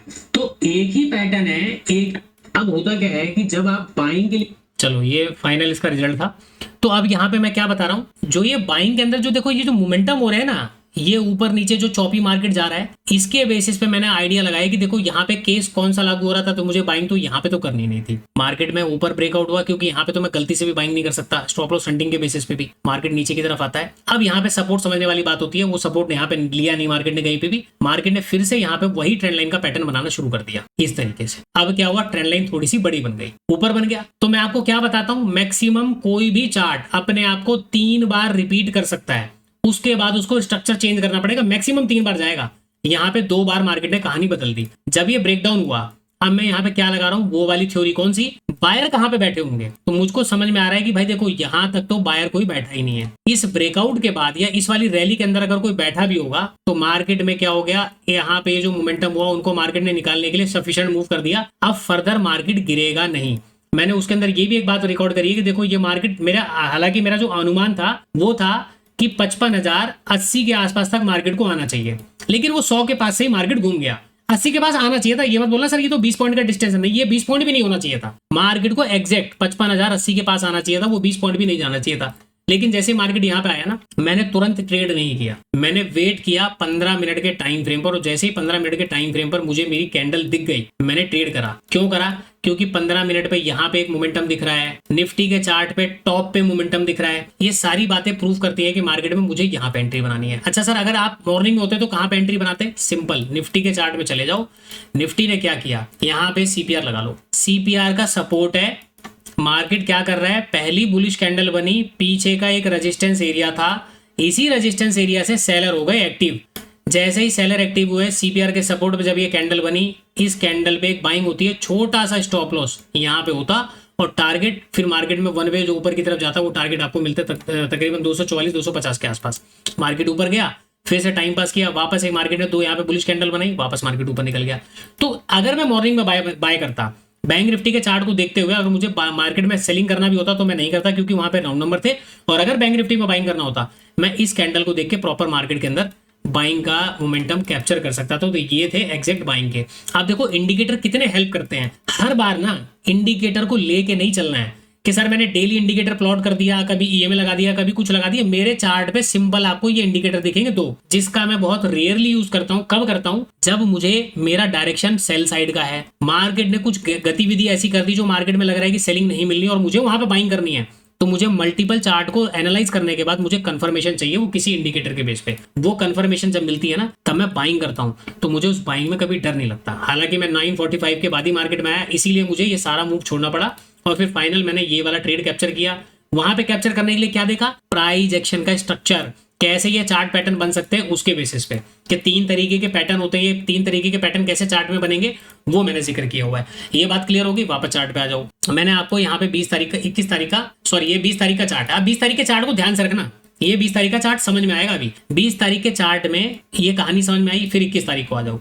21 तारीख को मैंने चार्ट बताया, चार्ट के बाद मोमेंटम हुआ, तो यहाँ पे क्या हो रहा है, मार्केट में ना सेलिंग नहीं हो पाई, यानी कि जो देखो अब सेलिंग कैसे नहीं हो पाई। अब ये कहानी को क्वांटिटी का डिस्ट्रीब्यूशन को समझो। कोई भी ऑपरेटर यहाँ पे बाइंग करके गया, ठीक है। अब इस ये जो बाइंग करके गया, मार्केट ने क्या किया, देखो ये यहाँ से लेके ना यहाँ तक काफी अच्छे कदम चल चुका है, तो यानी कि ये प्रॉफिट में आ चुका है। अब ये प्रॉफिट में आने के बाद जैसे गैप अप वगैरह खुलता है, मार्केट थोड़ा बहुत नखरे दिखाता है, नखरे दिखाने के बाद मार्केट ने ऊपर की तरफ रैली कर। अब क्या हो रहा है, क्या ये रैली वाकई में बाइंग की रैली थी? नहीं, माल जितना खरीदा गया था ना उस माल को डंप करना है। अब डंप करने के लिए कौन चाहिए, रिटेल पार्टिसिपेंट। रिटेल कौन से चाहिए, जो मार्केट में बाइंग कर सके। तो इसने बाइंग किया, ये करेगा सेलिंग, तब जाके पोजीशन इनके पास आएगी। यहाँ पे जैसे ही मार्केट ने ब्रेकआउट वगैरह करना शुरू किया तो इसने क्या किया, अपना माल इनको देना शुरू करा, ठीक है। लेकिन यहाँ पे ना एक्चुअली में ज्यादातर बायर जो थे मार्केट में वो प्रॉपर तरीके से आ नहीं पाए, या मार्केट में सेलर प्रॉपर तरीके से आ नहीं पाए, इसकी क्वांटिटी पूरी एग्जिट नहीं हो पा रही।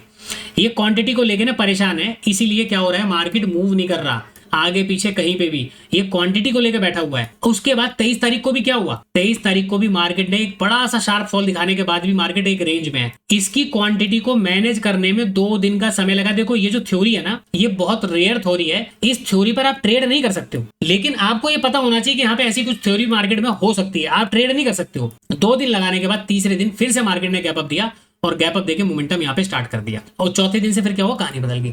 अब यहाँ पे आ जाओ, देखो पीछे जो 51,000 के पास जो ये रैली हुई है, 51,000 पे क्या हुआ, मार्केट ने एक सेलिंग दिखाया। अब इतनी अच्छी खासी सेलिंग होने के बाद वापस मार्केट क्या कर रहा है, यहाँ से ऊपर गया। ऊपर जाने के बाद अगर इस देखो ये जो रैली थी ना, इस रैली में मान लो कि यहाँ के कोई लोग नहीं भी निकले होंगे, तो आपको लगता है कि मार्केट ने जब यहाँ पे 51,000 या 51,000 का मार्केट ने ब्रेकआउट किया होगा, यहाँ पे ब्रेकआउट किया होगा, तो क्या ये लोग नहीं निकले होंगे? ये लोग भी निकल चुके हैं। सेलर की क्वांटिटी ज्यादा नहीं थी और बायर का मैंने आपको बता दिया, इसीलिए मार्केट यहाँ पे गिर नहीं पाया। तो सर इसके बेसिस पे हम ट्रेड कैसे करें? इसके बेसिस पे आप ट्रेड नहीं कर सकते। क्यों? लाइव मार्केट में चार्ट बनने के बाद, जब ये चार्ट एक दिन बन जाएगा ना, तब आपको ये कहानी समझ आएगी कि यहाँ पे ऐसा ऐसा हुआ था। लेकिन आपको अगर ट्रेड करना है तो सर इसमें ट्रेड बता दो कहाँ बनता है। सिंपल सी बात है, मार्केट ने यहाँ पे एक ब्रेकआउट दिया। अब ब्रेकआउट के बाद नीचे के जो बायर हैं, इन बायर को आप टारगेट नहीं कर सकते। केवल आपके पास यहाँ पे जो बायर बैठे हैं इनको टारगेट करने का अगर आपको प्लान बनाना है तो 51,000 का नंबर भी है ना, आप ट्रेड कर लो। इस ट्रेड की प्रोबेबिलिटी होती है 60% की, ठीक है। उसके बाद अगर आपने बाइंग में मान के चलो, बाइंग में ट्रेड, सेलिंग में ट्रेड नहीं किया और आपको लग रहा है कि 51,000 पे जो रेजिस्टेंस पे सेल करके गया उसको टारगेट करूंगा और मार्केट नीचे आ गया, इन लोगों के पोजीशन को खा गया है, और आपको लगता है कि इसको टारगेट नहीं करना और आप सेलर को टारगेट करना चाहते हो, आप एक ट्रेड बना लो। अगर मार्केट ने प्रॉफिट दे दिया तो ठीक है, अदरवाइज मार्केट आपका टाइम डिके करके आपको निकाल देगा। ये ट्रेड 100% सही है दोनों तरफ के, ठीक है। ये 100% ट्रेड सही है। यहाँ पे आपको टारगेट नहीं मिला कहीं पे भी, ना बाइंग में ना सेलिंग में, तो इसका मतलब ये नहीं है कि ट्रेड गलत था। सेटअप बिल्कुल ठीक था, मार्केट काम नहीं कर पाया ड्यू टू प्रीवियस चार्ट की साइकोलॉजी के बेसिस पे। यहाँ तक पूरे चार्ट क्लियर हो गए ना सबको? सारी बातें मैंने आपको क्लियर कर दी स्टार्टिंग से लेकर एंड तक। तो आई होप आज के चार्ट का साइकोलॉजिकल पॉइंट मैंने आपको मल्टीपल चार्ट को दिखाकर समझा दिया कि मार्केट में कहाँ कहाँ कैसे कैसे क्या होता है। अब हमारी क्लास की बात, तो क्लास स्टार्ट करता हूँ। तो मैंने आपको क्या क्या बताया आज, सारी चीजें बताने के लिए कि स्टॉप लॉस हंटिंग और कि लॉजिकल स्टॉप लॉस क्या होने चाहिए, मैं कैसे स्टॉप लॉस को फॉलो करता हूँ, मनी मैनेजमेंट और कैपिटल डिप्लॉयमेंट का गणित आपको समझना पड़ेगा, तो उसके ऊपर हम बात करेंगे। तो सबसे पहले टॉपिक स्टार्ट कर लेते हैं, उसके बाद फिर ना बार प्ले वगैरह करके मैं आपको प्रॉपर एक ट्रेड करके दिखाऊंगा चार्ट में, कम से कम 1 महीने का प्ले करके। क्या होगा, मेरा फोकस ट्रेड पे नहीं होगा और मैं जानबूझ के ऐसे ट्रेड लूंगा जो 10 में से 8 बार फेल हो, ठीक है। उसमें मैं केवल आपको ये दिखाना चाहता हूँ कि देखो स्टॉप लॉस कैसे मैनेज होते हैं। तो एक तो कॉन्सेप्ट ये है। दूसरा, हम वही काम करेंगे जो मैं रियल काम करता हूँ कि 10 में से अपने 7 ट्रेड चलने चाहिए। तो कोशिश करूंगा कि अगर वो वाला ट्रेड चाहिए तो हम उसमें आइडेंटिफाई करेंगे, लेकिन उसमें फिर क्या होगा ना, स्टॉप लॉस बहुत ज्यादा हम देख नहीं पाएंगे, ठीक है। चलो जी, सबसे पहला पॉइंट देखिए जी, एसएल का कहानी क्या है स्टॉप लॉस का। जो हम मार्केट में कोई भी स्टॉप लॉस लेते हैं, इसकी कहानी क्या होती है कि स्टॉप लॉस कैसे मैनेज किया जाए। अच्छा, नए ट्रेडर कैसे, जो नए या लॉस मेकिंग ट्रेडर जो होते हैं वो स्टॉप लॉस कैसे मैनेज करते हैं, स्टॉप लॉस उनका लेने का तरीका क्या होता है। देखो, जो मैं अभी तक समझ पाया हूँ कि कोई भी ट्रेडर जब स्टॉप लॉस लेता है वो कैसे लेता है। एक तो हो गया कैपिटल को देखकर, ठीक है, कैपिटल को देखकर वो अपना एसएल लगा। कैसे? मार्केट में जितने नए प्लेयर आते हैं, जो लोग काम कर रहे हैं, वो लोग हमेशा स्टॉप लॉस कैसे लगाते हैं, कैपिटल को देखकर। यानी कि मेरे पास 10,000 रुपीज है, तो मेरा जो एसएल है 500 रुपए का ही बनता है, तो मैं इससे ज्यादा का एसएल नहीं ले सकता हूँ। कंसेप्ट ही गलत है। दूसरा, ये तो सोच ही गलत हो गई। मार्केट, देखो मार्केट का मतलब क्या होता है, मार्केट को ना आपकी कैपिटल से कोई फर्क नहीं पड़ता। आपके होप, आपके इमोशंस, आपके ड्रीम, मार्केट को इससे कोई लेना देना नहीं है। मार्केट अपनी चाल चलेगा, अपनी वॉलेटिलिटी को मेंटेन करेगा, वो आपके जेब के हिसाब से कभी नहीं चलेगा। स्टॉप लॉस हमेशा लॉजिक और चार्ट के स्ट्रक्चर से आता है, ना कि आपके कैपिटल से या आपके बैंक बैलेंस से। ये बात आप ध्यान रखना। तो बड़ा एक गलती क्या होती है स्टॉप लॉस की। अब स्टॉप लॉस का जो खेल है ना, जब मैं चार्ट में चल के बताऊंगा तो आपको समझ में आएगा। एंट्री करने से पहले एसएल कैसे देखा जाता है, क्यों देखा जाता है और कितना जरूरी है, फिर मैं आपको बताऊंगा। देखो, जब बिना एसएल के काम करते हो तो मार्केट जब गिरता है तो कहां तक गिरता है। अच्छा, पॉइंट नंबर 2 क्या है, कैंडल का स्विंग, सबसे फेमस। ये क्या है, कैंडल का स्विंग। कैंडल का स्विंग देखेंगे, या फिर दूसरा कोई प्रीमियम का कोई सपोर्ट या रेजिस्टेंस, इसको देखकर क्या करेंगे, एसएल लगाना। यही कहानी होती है कि सर मार्केट में ये कैंडल बनी थी तो मैंने यहाँ पे एंट्री करी और मैंने यहाँ पे स्टॉप लॉस लगा दिया। सर मार्केट में ये कैंडल बनी थी, मैंने इसका स्टॉप लॉस लगा दिया और मार्केट में यहाँ पे ट्रेड कर लिया, मार्केट ने मेरा एसएल हिट कर दिया।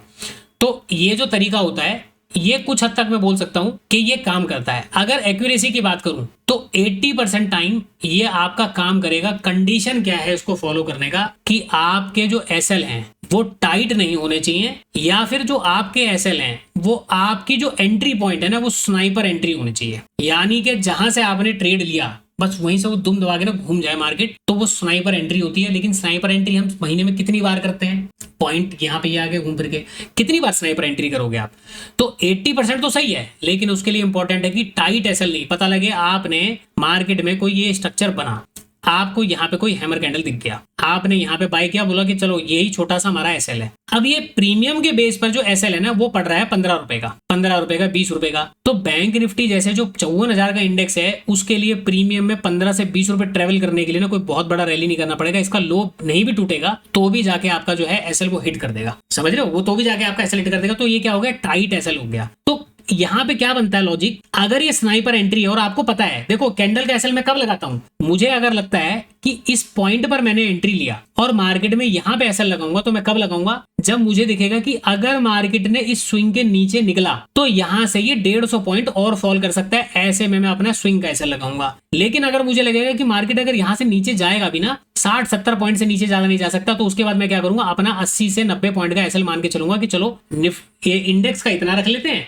और प्रीमियम का मैं मान के चलता हूं कि 60-70 रुपए, फिर भी मैं मान के चलता हूं कि इतना ले लूंगा। तो मुझे आइडिया क्या मिल रहा है, अगर मार्केट गिरता भी है ना, तो नीचे एक ऐसा जोन है जहां से 60-70 पॉइंट के बाद मार्केट की प्रोबेबिलिटी है कि वो घूम जाए, तो मेरा एसएल फिर यहाँ पे नीचे कहीं पे होगा। लेकिन अगर मुझे दिखता है कि इस पॉइंट से नीचे मार्केट 150 पॉइंट की कैपेसिटी रखता है, मैं अपना एसएल कभी भी कैंडल पे नहीं लगाऊंगा। ये बातें मैं आपको समझाऊंगा चार्ट में चल के, तब आपको, क्योंकि देखो ये प्रैक्टिकल करके आपको दिखाना पड़ेगा। ये थ्योरी में आपको समझ में नहीं आएगा कि ऐसा कब होता है, वो प्रैक्टिकल जब मैं करूंगा ना, तब आपको पता लगेगा कि पिन पॉइंट पर हम कितनी बार एसएल को छोटा रख रहे हैं और कितनी बार हम 80 रुपए, 90 रुपए या 100 रुपए का रख रहे हैं। जहां पे हम छोटा रख रहे हैं, वहां पे जब मार्केट गिरता है तो कितनी बार हमारे अगेंस्ट में 150 से 200 पॉइंट जाता है, आपको फिर वहां पे चीजें समझ में आएगी। तो ये प्रैक्टिकल करके दिखाना पड़ेगा। ये 2 पॉइंट आपको समझ में आ गए। अब इसको थोड़ा सा मैं क्लीन कर दूं, ठीक है। तो सर स्नाइपर एंट्री का जाके पता नहीं क्या चीज, तो आपको पहले स्नाइपर एंट्री तो जहां से मार्केट में भाई स्नाइपर एंट्री, देखो स्नाइपर एंट्री या तो आप किसी इंडिकेटर के बेस पे ले सकते हो, जिस इंडिकेटर पे आप मास्टरी करके बैठे हो,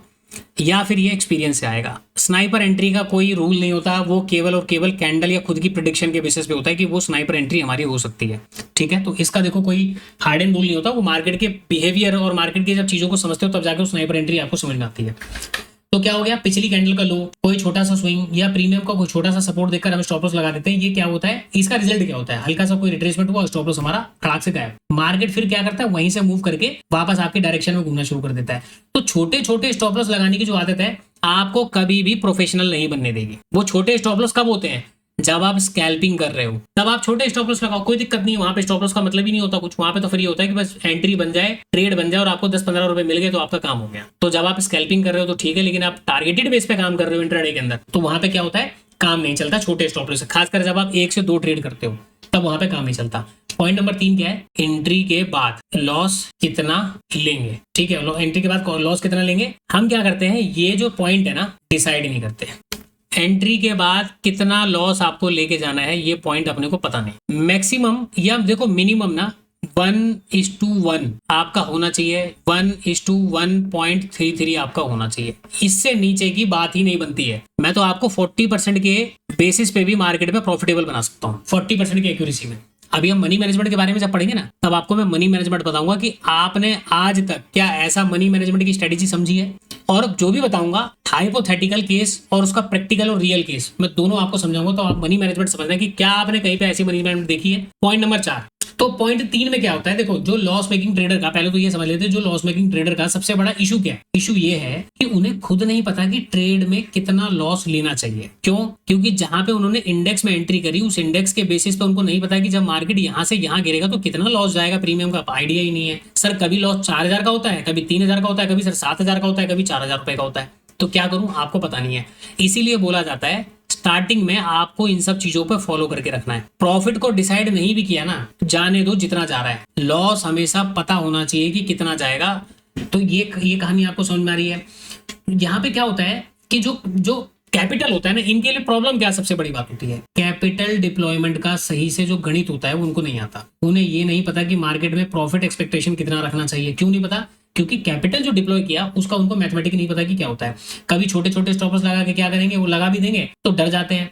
कभी पूरे के पूरे कैपिटल एक ही ट्रेड में लगा देंगे। और बिना प्लान के ट्रेडिंग करना मतलब क्या होता है भाई, बिना स्टीयरिंग के गाड़ी चलाना। सिंपल सी बात है, वो एक बार चल तो गई, फिर रोकने के लिए तो फिर ठोकना पड़ेगा किसी में। तो ये वाली कहानी होती है। तो पॉइंट नंबर 4, सही एंट्री लेने के बाद भी हम क्या करते हैं, ट्रेड से निकल जाते हैं। 1 2 3 4। तो यहाँ पे क्या होता है कि आपकी जो एंट्री है वो राइट है, लेकिन उसके बाद भी क्या हुआ भाई, प्रॉपर मार्केट नीचे आया, सपोर्ट आपको दिखा, प्रॉपर मार्केट ने प्राइस एक्शन का सिग्नल दिया, आपने बाइंग कर लिया, मार्केट ऊपर गया, अब यहीं पे भाग गए। टारगेट यहाँ पे था, यहीं पे निकल गए। तो क्या हो रहा है, जब आप लॉस में बैठे पड़े हो तो मार्केट में भाग नहीं रहे, प्रॉफिट में बैठे पड़े हो तो आप भाग जाते हो। क्यों भाग जाते हो, उसके पीछे की पूरी गणित मैंने आपको समझाई हुई है। जो मनोविज्ञान समझाया था मैंने पीछे की क्लास में, तो आपको उससे पूरा बेटर समझ में आ गया होगा कि हम ऐसी जो हरकतें हम कर रहे हैं वो क्यों कर रहे हैं। तो ये पॉइंट आपको समझ में आ गया होगा कि एंट्री हमारी राइट है, उसके बाद भी हम ट्रेड से निकल जाते हैं। कई बार ऐसे ट्रेडर करते हैं भाई, नहीं वो क्या करते हैं, एंट्री सही होती है, ट्रेड का डायरेक्शन भी सही होता है और डायरेक्शन में चल रहा है, फिर भी क्या करते हैं, कुछ पॉइंट के प्रॉफिट में भाग जाते हैं। पीछे के लॉस का डर हो सकता है, कॉन्फिडेंस की कमी हो सकती है, ये सोच के दोबारा एंट्री मिलेगी नहीं मिल पाएगी, फोमो के अंदर ट्रेड कर लिया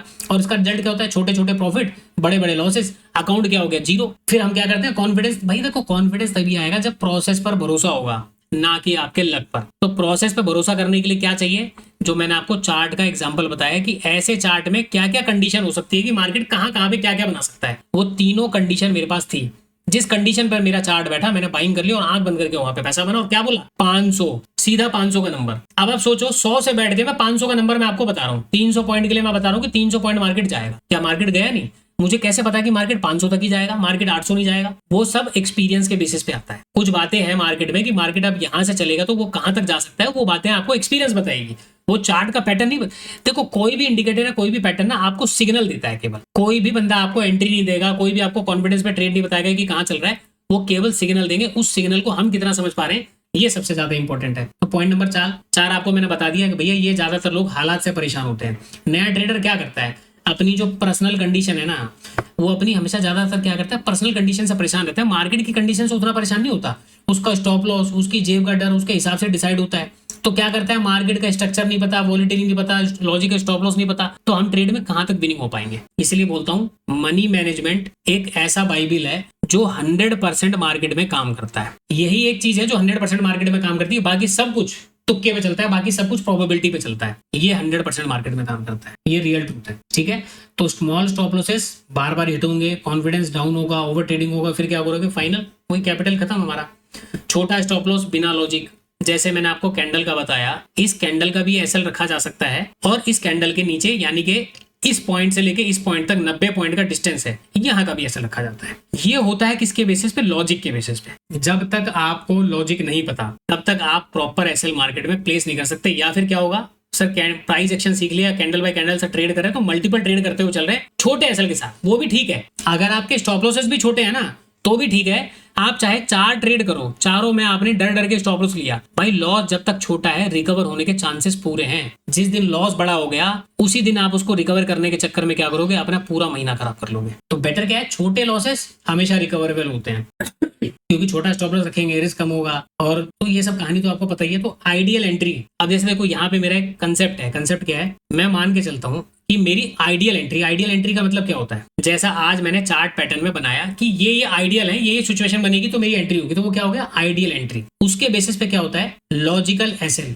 इसका बराबर क्या होता है विनिंग कॉम्बो, ये विनिंग कॉम्बो है ट्रेड का। दूसरा पॉइंट क्या होता है यहाँ पे आप पकड़ लो random entry plus tight SL, कि भाई बस सर कर लिया कैंडल देख के और टाइट एसएल दिया, गारंटीड है लॉस आपका होना है, गारंटीड है। कई बार चल जाएगा, तुक्के तुक्के में चल गया, लेकिन गारंटीड है कि लॉस चल जाएगा। लॉस डर से, हाँ सर किसी ने हैंड रेज किया, बताइए स्टॉप लॉस से, हाँ बोलो ठीक है। चलो पॉइंट नंबर 6 समझ लो। अब जैसे मैंने आपको पीछे बताया, यहाँ पे जो मैंने पॉइंट बताया कि जो एसएल हम लेते हैं, एसएल लेने से पहले हम क्या करते हैं मार्केट में डर जाते हैं। हम क्या करते हैं, नतीजा क्या होता है, हम ट्रेड करके कई बार हम ट्रेड करते हैं स्टॉप लॉस से पहले ही पोजीशन काट देते हैं, क्योंकि बेसिकली होता क्या है कि ट्रेड ये ऐसा ना हो कि ये भी ट्रेड लॉस में चला जाएगा, क्योंकि उन्हें ये नहीं पता रिट्रेसमेंट का सही स्पेस कितना देना चाहिए, रिट्रेसमेंट का सही मतलब नहीं पता। मार्केट में बने रहने के लिए मेंटल स्ट्रेंथ, देखो सारी चीजें खत्म कैसे होती हैं। मार्केट सपोज ये मार्केट ऊपर की तरफ यहाँ पे चलने वाला है, अब आपने क्या किया यहाँ पे एंट्री लगाया और यहीं पे स्टॉप लॉस लगा दिया। आपने मार्केट को ट्रेवल करने का मौका दिया नीचे रिट्रेसमेंट करने का? नहीं। जब आपने मौका ही नहीं दिया तो आपके स्टॉप लॉस तोड़ने निश्चित है। फिर स्टॉप लॉस आपके कहाँ पे हो रहे हैं, कॉमन पॉइंट पे। मैंने आपको क्या बताया था, रिटेल प्लेयर जो है, रिटेल प्लेयर प्रेडिक्टेबल है, किसके द्वारा, बड़े प्लेयर के द्वारा। वो प्रेडिक्टेबल है इसीलिए उनको टारगेट किया जा सकता है। और वो प्रेडिक्टेबल क्यों है उसकी कहानी मैंने आपको समझाई थी। रिटेल प्लेयर का common entry point, common SL area, वो सब कुछ प्रेडिक्टेबल है। और उतना प्रेडिक्टेबल यानी कि साइकोलॉजिकल पॉइंट तो प्रेडिक्टेबल है ही है, साथ में उनका डेटा तो मार्केट में मिल ही रहा है। तो डेटा मिल रहा है, पॉइंट मिल रहे हैं, सारी चीजें हो रही है, बाइंग सेलिंग कहाँ पे किसकी ज्यादा हो रही है वहां पे मार्केट काम करता है। देखो मार्केट ना बिल्कुल इस तरीके से काम करेगा, ऊपर कोई एसएल नहीं है, मार्केट चलता जा रहा है, आप पता नहीं कर पाओगे मार्केट में क्या हो रहा है। लेकिन आपको अपना एंट्री, अपना एसएल और अपना टारगेट, ये 3 चीजें पता है ना, मार्केट कितना भी खतरनाक हो जाए मार्केट आपको हरा नहीं पाएगा। एक दिन हराएगा, दूसरे दिन आपको पैसा देगा, 2 दिन हराएगा, फिर 4 दिन आपको पैसा देगा। क्यों? क्योंकि आपको ये चीज पता है कि मुझे मार्केट को देना कितना है, लेना कितना है और मार्केट में एंट्री कब करनी है। जब ये पॉइंट बताओ तो मार्केट में ऊपर एसएल है, नीचे एसएल है, कौन बायर है कौन सेलर है, उसके बेसिस पे भी आप कम कॉन्फिडेंस के साथ ट्रेड करोगे जब आपका सेटअप बन जाएगा। ठीक है, तो ये हो गया। अच्छा, कंडीशन के बिना एंट्री सबसे बड़ी गलती होती है। कोई कंडीशन कि जब तक चार्ट पर आपका कोई आइडियल सेटअप नहीं बनता, कंडीशन ना बने, तब तक क्या करो, ट्रेड मत लो। और अगर कंडीशन सही बन जाए तो ट्रेड से भागो मत, ट्रेड को फिर कर लो। फिर इफ एंड बट मत करो कि यहाँ पे ऐसा हुआ तो क्या होगा, वो चार्ट गिर गया वैसा होगा तो क्या होगा, वो रेजिस्टेंस पे खड़ा है तो क्या हो गया, क्या होगा कैसा होगा, ये सब मत सोचो, ये सब मार्केट के ऊपर छोड़ दो। अगर ट्रेड गया गलत गया तो लॉजिकल स्टॉप है आपके पास, और अपने प्रोसेस पर क्या करना है, बिलीव करना है। जो आपने सेटअप पर प्रैक्टिस किया उस पर बिलीव करना है। एंट्री के बाद एनालिसिस करना। यहाँ पे 8वां पॉइंट आप कर सकते हो, आपने कोई भी एंट्री प्लान किया, ठीक है, उसके बाद आप क्या कर रहे हो, मार्केट में एनालिसिस कर रहे हो। ये क्यों करना है, इसको आप क्या करो, बंद करो। एंट्री कोई भी करी उसके बाद ना आपका दिमाग नहीं चलना चाहिए कि यहाँ पे ये हुआ। इससे क्या होता है, देखो फायदा क्या है, नुकसान क्या है। फायदा तो एक ही बार मिलेगा, नुकसान हो सकता है कि 4 बार मिले, फिर एक बार फायदा होगा 4 बार नुकसान, फिर एक बार फायदा होगा 4 बार नुकसान। आपने बहुत सोच समझ के एक आइडियल कंडीशन बताया कि मैं यहाँ पे फला फला टाइम पर इतने बजे इस कैंडल पर एंट्री लूंगा जब भी मार्केट आएगा, लेकिन इस जोन के पास लूंगा। अच्छा, इस जोन के आसपास आने के बाद कैंडल कैसी बनेगी वो भी आपने डिसाइड कर लिया। मार्केट आ गया, आपने एंट्री बना ली। अब एंट्री बना के मार्केट यहाँ पे गया ऊपर और यहाँ से रेजिस्टेंस ले रहा है। अब आप यहाँ पे क्या सोच रहे हो, पीछे एक रेजिस्टेंस है, मार्केट ने देखो छोटे छोटे कैंडल बनाए, बायर भी बहुत छोटे मोटे कैंडल बना के जा रहा है, यार ये लगता है गिर जाएगा। एसएल यहाँ पे काम करते हैं, प्रॉफिट बुक कर लेते हैं, प्रॉफिट बुक कर लिया। आपने अगर एनालिसिस कर दिया एंट्री लेने के बाद, तो आपका जो माइंड है ना, फिर वो लॉजिकल नहीं सोच सकता। वो क्या सोचेगा, जो पीछे पैसा लगा हुआ है ना, जो चल रहा है, उसको कैसे सेव किया जाए। अब ये कैसे हम सोच रहे हैं, आपको मैंने ब्रेन स्ट्रक्चर के बारे में पढ़ाया, और ब्रेन स्ट्रक्चर के बारे में मैंने आपको बताया कैसे हमारा इमोशंस मार्केट में काम करता है, हम कैसे यहाँ पे मैनिपुलेट हो जाते हैं। तो वो सब चीजें नहीं करनी, वो बात आप अच्छी तरीके से समझ पा रहे होंगे। हर एंट्री के बाद हर कैंडल पर एनालिसिस करना, ये ट्रेडर की सबसे बड़ी दिक्कत हो गई भैया। हर टिक पे क्या होगा, मतलब हल्का सा मोमेंटम, जैसे आपने सेल किया हल्का सा मोमेंटम, वो हार्ट बीट बढ़ गई। प्रॉफिट में क्या हो गया, बहुत तेजी से ग्रोथ होने लगा, तुरंत भाग के टारगेट से पहले प्रॉफिट चल रहा है। मतलब भाई मैंने यहाँ पे एंट्री बनाई बॉटम पे, ये मेरा स्टॉप लॉस पॉइंट है। Market non stop green candle बनाएगा तो भी आपको डर लगेगा, अरे ये तो एकदम हरी कैंडल बनाता हुआ ऊपर जा रहा है। एक काम करो, मार्केट गिरने वाला है, भाग जाओ। स्टॉप लॉस यहाँ पड़ा है, प्रॉफिट यहाँ पे अच्छा हो गया और यहीं पे भाग लिया, अपना एसएल यहीं पे दे दिया मार्केट को। अच्छा नहीं भी दिया, सर यहाँ पे एंट्री बनाई, एंट्री लेने के बाद अरे भाई साहब ये तो नीचे आने लगा था, अरे भाई ये ग्रीन बनाए तो तुम भाग जाते हो, रेड बनाए तो तुम भाग जाते हो। मार्केट करे क्या भाई, आपको क्या करे, वो प्लेट में पैसा लेके आपके ट्रेडिंग अकाउंट में मतलब डाल दे सीधा कि आज भाई साहब आए 50,000 की कैपिटल लेके चलो भाई साहब ने ट्रेड लिया था, 10,000 रुपए सोचे 10,000 रुपए इनके अकाउंट में डाल देते हैं, ऐसा होगा? नहीं होगा। ये सपने वाली बात है। इसीलिए हमेशा ना अपने स्टॉप लॉस, अपने टारगेट पे स्ट्रिक्ट रहो और एक बार करके देखो। मैंने आपको पीछे भी बोला 30 दिन तक लगातार आप मार्केट में कुछ चीजों को मैंने बताया उसको फॉलो करके देखो। आप अगर फॉलो करोगे 30 डेज, आपको उसका रिजल्ट आपको डेफिनेटली देखने को मिलेगा। नहीं करोगे तो फिर थोड़ा सा समय लगेगा। यार ये लोग, बाकी के लोग कहाँ पे जुड़े हुए हैं? वहां पे जुड़े हैं क्या? नहीं जुड़े? यहाँ पे लोग कमाए आज, यहाँ पे भी जुड़े। अच्छा यहाँ पे भी सर इतने आए हुए हैं नहीं, ठीक है। बाकी आज लोग- आई कमी है। नहीं कम नहीं है, उधर भी जुड़े हुए हैं लोग और दूसरे वाले ऐप पे भी जुड़े हुए हैं। ठीक है चलो कोई बात नहीं, रिकॉर्डिंग तो अपने को चाहिए ना, मेन वहीं पे रिकॉर्डिंग हो रही है। तो ये बात आपने यहाँ पे भी समझी, ठीक है? कैसे कैसे क्या चीजें करना है क्या नहीं करना मार्केट में। देखो सबसे पहला क्या है, सर्वाइवल का रूल है। छोटे जो स्टॉप लॉस छोटे रखोगे, माइंडसेट हमेशा बड़ा रखो, छोटे लॉसेस हमेशा मार्केट में रिकवर हो गए, बड़े लॉसेस रिकवर करने में दिक्कत होगा। तो पहला पार्ट तो अपना ये था। अब देखो रह गया मेरा अगला, लॉजिकल स्टॉप लॉस और मनी मैनेजमेंट की थ्योरी। तो ये दोनों पार्ट अलग अलग है, लेकिन मैं सोच रहा हूँ कि मैं कौन सा शुरू करूँ, पहले कौन सा पढ़ाऊँ। मैं आपको लॉजिकल स्टॉप लॉस के बारे में पढ़ाऊँ तो उसके लिए मुझे चार्ट चाहिए रिप्ले करने के लिए। चार्ट यहाँ पे तो है नहीं वो कोई रिप्ले वाला। तो मनी मैनेजमेंट भी, मेरे ख्याल से मनी मैनेजमेंट भी कल ही अपना स्टार्ट करेंगे, ठीक है? तो देखो अभी मैं ना फिलहाल यहाँ पे इसको स्टॉप कर रहा हूँ क्योंकि अभी हमारा यहाँ पे एक अलग टॉपिक था वो खत्म हुआ। अब मुझे केवल लॉजिकल स्टॉप लॉस और रिस्क मैनेजमेंट के ऊपर बात करना है। तो मैं चाहता हूँ कि दोनों पार्ट ना एक ही बार में क्लियर हो जाए। रीजन उसके लिए हमें चार्ट पे चल के बार प्ले करके प्रॉपर चीजों को समझना पड़ेगा और वो प्रोसेस में मेरे ख्याल से लगता है कि हमें 3-4 दिन का समय देना पड़ेगा उस क्लास में। तो इसको हम कल से स्टार्ट करेंगे तो ज्यादा बेटर है। क्या बोलते हो आप लोग? सही है सर। ठीक है सर, नो प्रॉब्लम सर, ठीक है है ना? क्योंकि हमारा जो अगला पार्ट है ना वो थोड़ा सा बड़ा है। रीजन बड़ा क्या है, उसमें पहले मुझे आप लोगों को थ्योरी बतानी पड़ेगी। क्योंकि देखिए मनी मैनेजमेंट की तो पूरी थ्योरी है, कैसे कैपिटल का डिप्लॉयमेंट होगा और मैं आपको क्या क्या बताऊंगा 40% की एक्यूरेसी के साथ क्या होता है, ठीक है? अगर आपकी एक्यूरेसी 60% की है, आपकी एक्यूरेसी 70% की है, तो आपको कितने परसेंट के रिटर्न होंगे अगर आपने सारी चीजों को ईमानदारी से फॉलो कर लिया। और मात्र 1 लाख रुपए की कैपिटल से मैं 4 साल के बाद इस कैपिटल को कहां पहुंचा दूंगा आप अंदाजा नहीं लगा सकते। 4 साल के अंदर इस कैपिटल को, क्योंकि मैं महीने का एक रीजनेबल ग्रोथ लेके चलूंगा। महीने का जो ग्रोथ होगा ना, मुझे पहले बता देना कि सर अगर मैंने आपको ये ट्रेड बताया, इस ट्रेड में महीने का इतना पॉसिबल है, आप बोलोगे ना कि सर ये पॉसिबल है, मैं उसी थ्योरी पर लेके आपको मैं 4 साल में आपको रिटर्न बताऊंगा कि देखो 1 लाख की कैपिटल 4 साल में कहां जा सकती है। कंडीशन क्या है, केवल जो बातें मैंने पीछे आपको बताई, मनी मैनेजमेंट, एसएल, डिसिप्लिन, ये 3 बातों को ध्यान में रखो और प्रैक्टिस कर लो ट्रेड में बनाने की। अगर प्रैक्टिस कर लोगे तो भी काम हो जाएगा। दूसरा मैंने आप लोगों को एक चीज बोली थी प्राइस एक्शन के ऊपर। जिनको एसएल हंटिंग का कंसेप्ट समझने में टाइम लगेगा, क्योंकि देखो टाइम वाला मैटर तो है ही है, किसी की साइकोलॉजी को डिकोड करना, चार्ट की साइकोलॉजी को समझना, चीजों को ग्रैब करना, प्रैक्टिस करना, इसमें लगता है टाइम। तो टाइम आप दोगे, धीरे धीरे करके क्या होगा, इसमें आपकी महारत हासिल होती जाएगी। अब जैसे मंजीत था, मंजीत को स्टार्टिंग में आधी तिरछी चीजें पता होती थी, उसको पता नहीं थी, लेकिन आज की डेट में भी उससे मैंने आज का चार्ट पूछा, उसने मेरे को चार्ट मतलब ये लगा लो 70% तक ना उसने चार्ट को बहुत अच्छा तरीके से डिकोड कर दिया। जबकि मैंने उसको इस चार्ट के बारे में पहले कभी नहीं बताया, उसने चार्ट को डिकोड किया। केवल एंट्री के अंदर थोड़ा सा उसको प्रॉब्लम था। तो आज मैंने जो आपको चार्ट बताया ना वो इसी वजह से बताया, क्योंकि उसके अलावा और भी लोगों को एंट्री के अंदर दिक्कत थी। सबको लग रहा था कि सर एंट्री यहाँ करेंगे, किसी को लग रहा था एंट्री यहाँ करेंगे, किसी को लग रहा सर यहाँ पे एंट्री करेंगे हमारा ऐसे लौट जाता। उसलिए मैंने आपको मल्टीपल चार्ट दिखाई कि पहले एंट्री और एग्जिट से पहले ना पीछे की साइकोलॉजी को समझो। तो क्या हो रहा है, धीरे धीरे उसका जो है ना ऊपर की तरफ पारा बढ़ता जा रहा है लर्निंग का। तो एक टाइम पर आप देखो उसको कितना टाइम हो गया, तब जाके उसने एसएल हंटिंग में कमांड पाई है। फिर क्या होता है चीजें, तो मैं आपको कुछ ऐसा दे दूंगा जैसे कि मैंने आपको कुछ इंडिकेटर बताए, उसके बेसिस पे प्राइस एक्शन यानी कि सपोर्ट और रेजिस्टेंस, वही काम जो आपने स्टार्टिंग में मार्केट में आने से पहले शुरू किया था कि ऐसे करके एक रेंज बनाओ, इस रेंज में यहाँ पे ये होता है, ये होता है, मार्केट में नीचे निकलेगा, बाइंग निकलेगा। मैं आपको केवल ये सिखाऊंगा रेंज को मार्क कैसे किया जाता है, कैसे मार्केट में ब्रेकआउट कंफर्म होगा, कैसे ब्रेकडाउन कंफर्म होगा, और कंफर्म करने के बाद हमको मल्टीपल यानी कि सपोज मुझे दिन में 4 से 5 बार या 6 बार ट्रेड करना है, 5 बार ट्रेड करना है, 5 बार हाई एक्यूरेसी ट्रेड कैसे किया जाए।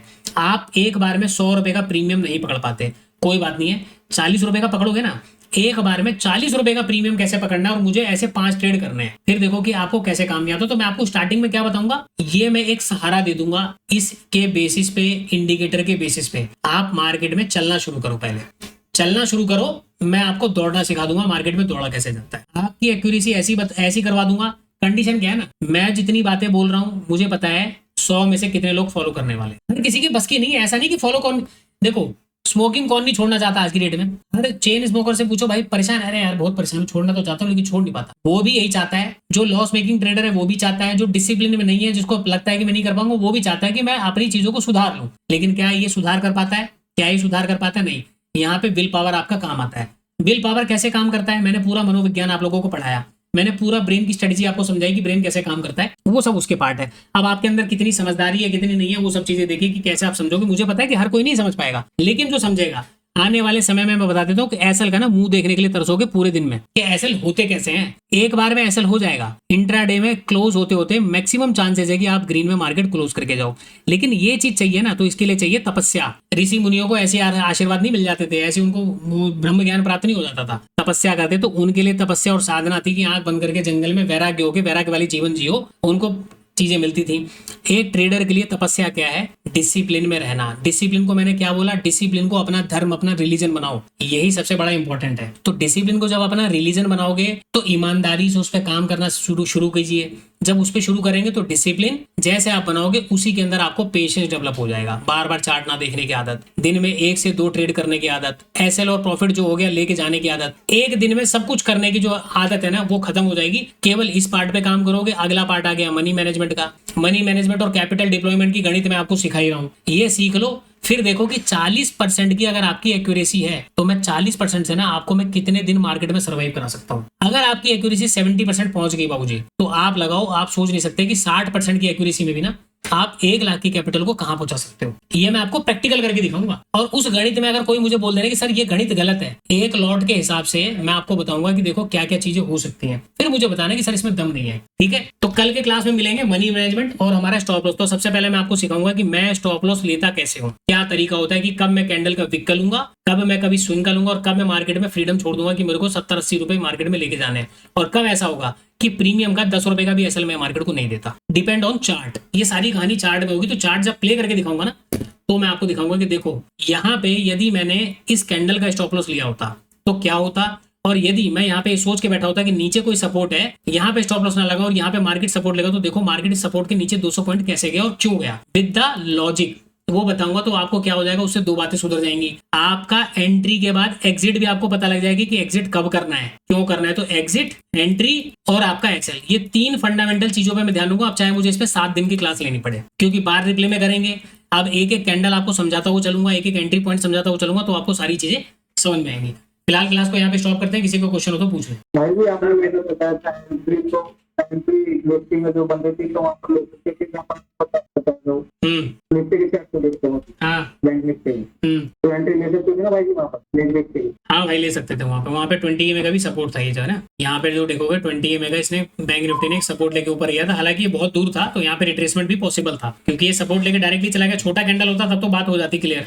कैंडल बड़ी थी तो ये क्या हो सकता है कि रिट्रेसमेंट भी ले सकता था ये। तो आप अगर उसके बेसिस पे एंट्री लेते, इसके बेसिस पे, तो आपका काम यहाँ पे परफेक्टली हो जाता, वो आपको टारगेट मिल जाते। लेकिन केवल यहाँ पे जो साइकोलॉजी मैंने बताई उसके बेसिस पे। और सर ये हॉलीडे वाला कॉन्सेप्ट बता रहे थे ना आप, हाँ जी, ये इसको फिर प्रॉपर समझा देना सर इसको भी। हॉलीडे में ऑपरेटर क्या करते हैं और रिटेलर क्या करते जाते हैं। अभी क्या समझाया मैंने? नहीं और भी प्रॉपर और भी अलग तरीके से कुछ और भी हो। अरे वो क्या जबरदस्ती और कुछ लगा दूं? जो जितना था उतना बता दिया। देखो यार, वैसे तो बताने के लिए बहुत सारी बातें होती है, क्योंकि देखो एक चार्ट जब यहाँ से यहाँ जाता है ना, तो मैंने आपको क्या क्या बताया। कोई भी मार्केट में जब ये मोमेंटम होता है यहाँ से यहाँ तक और यहाँ से यहाँ तक, इसमें कई सारी बातें होती हैं। जैसे कि क्या ये जो मोमेंटम था केवल किसी बायर को ट्रैप करने के लिए किया गया, किसी राउंड नंबर के ब्रेकआउट पे, यहाँ पे जो 500 का नंबर 24,000 का नंबर ब्रेकआउट हुआ, क्या ये बायर को बिठाने के लिए किया गया तो अगले दिन बड़ा गैप डाउन? क्या मार्केट में जो सेलर थे 2 दिन की छुट्टी को देखकर यहाँ पे कोई राउंड नंबर आया, उस राउंड नंबर को देखकर अपना प्रॉफिट बुक करते हुए चले गए मार्केट में, ये रिकवरी उसी वजह से हुई?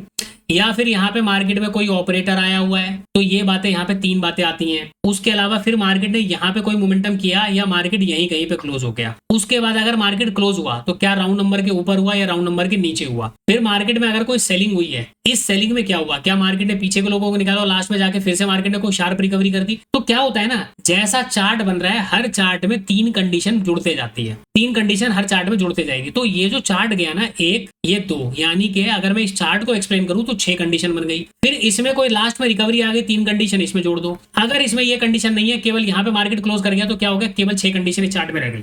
3 कंडीशन इसकी, सॉरी इस चार्ट में केवल 3 कंडीशन रह गई। ठीक है, क्योंकि यहाँ पे ना तो सेलिंग हुई ना तो मार्केट में कोई बाइंग हुई।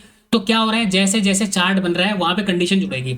अच्छा, मार्केट ऊपर जा रहा है, रिट्रेसमेंट कर रहा है, फिर मार्केट ऊपर जा रहा है, रिट्रेसमेंट कर रहा है, लेकिन मार्केट ने अच्छा खासा रैली कर दिया, ये पूरा रैली हुआ। अगर ये मार्केट में इस तरीके से हुआ है 3 कंडीशन फिर से यहाँ पे जुड़ गई, सॉरी यहाँ पे 2 कंडीशन जुड़ गई, एक रिट्रेसमेंट, सॉरी यहाँ पे 1 कंडीशन जुड़ गई, तो 6 यहाँ पे हो गई 1 कंडीशन। तो क्या हो गया, अब ये सारी कंडीशन को मैं अगर आपको बताऊंगा तो क्या होगा, एक चार्ट में समझ में नहीं आया भाई, एक ही चार्ट में सर आपने खिचड़ी बना दी, आलू गोभी बैगन मूली सब डाल दिया, नहीं समझ में आएगा। तो मैंने आपको क्या समझाया, जैसे मैंने अभी आपको सारे चार्ट समझाए, उस चार्ट में एक चार्ट मैंने अलग से लेके आपको समझाया। एक चार्ट और है, मेरे को चार्ट का याद नहीं आ रहा, जो 12 दिसंबर वाला चार्ट था ना, मैं वहां पे डेट भूल गया। वो चार्ट में क्या था, मार्केट ने ऐसे फॉल किया, ऐसे करके मोमेंटम किया, 2 डेज का हॉलीडे। अब देखो समझो, 2 डेज का हॉलीडे, मार्केट ने काफी अच्छा रैली किया। रैली पता है कितने पॉइंट का था, 500 पॉइंट का। हम क्या मान रहे हैं, ऑपरेटर बैठ गया अगले, अच्छा उसके बाद यहाँ पे क्या हुआ, कोई सेलिंग नहीं थी, यहाँ पे कोई सेलिंग नहीं थी, मार्केट बस ऐसे करके यहाँ पे क्लोज हो गया। अगले दिन मार्केट में गैप अप खुला, जैसे गैप अप खुला मार्केट ने एक रिट्रेसमेंट किया, और जैसे ब्रेकआउट हुआ, इस बायर ने, जो ऑपरेटर था, इसने सारी पोजीशन इनको दे दी, लुखो को ले भाई बाय कर लो। जैसे इन्होंने पोजीशन बाय करी, मार्केट गिर के धड़ाक से नीचे आ गया। कहां तक आ गया, जो इसका क्लोजिंग प्राइस था ना, उस क्लोजिंग प्राइस का ब्रेकडाउन हुआ। जैसे ही क्लोजिंग प्राइस पे सेलिंग होनी शुरू हुई, मार्केट धड़ाक से इसके भी ऊपर निकल गया। तो क्या हो रहा है, मुझे इस मूव से मतलब नहीं है। इस मूव से मतलब क्यों नहीं है, क्योंकि मैं यहाँ पे ट्रेड कर चुका हूं। अगर मैंने यहाँ पे ट्रेड नहीं किया तो उसके बाद में इस मूव से मतलब है कि मार्केट में ये क्या हुआ। अगर मैं यहाँ पे ट्रेड कर चुका तो मुझे इससे मतलब नहीं कि यहाँ पे क्या हुआ।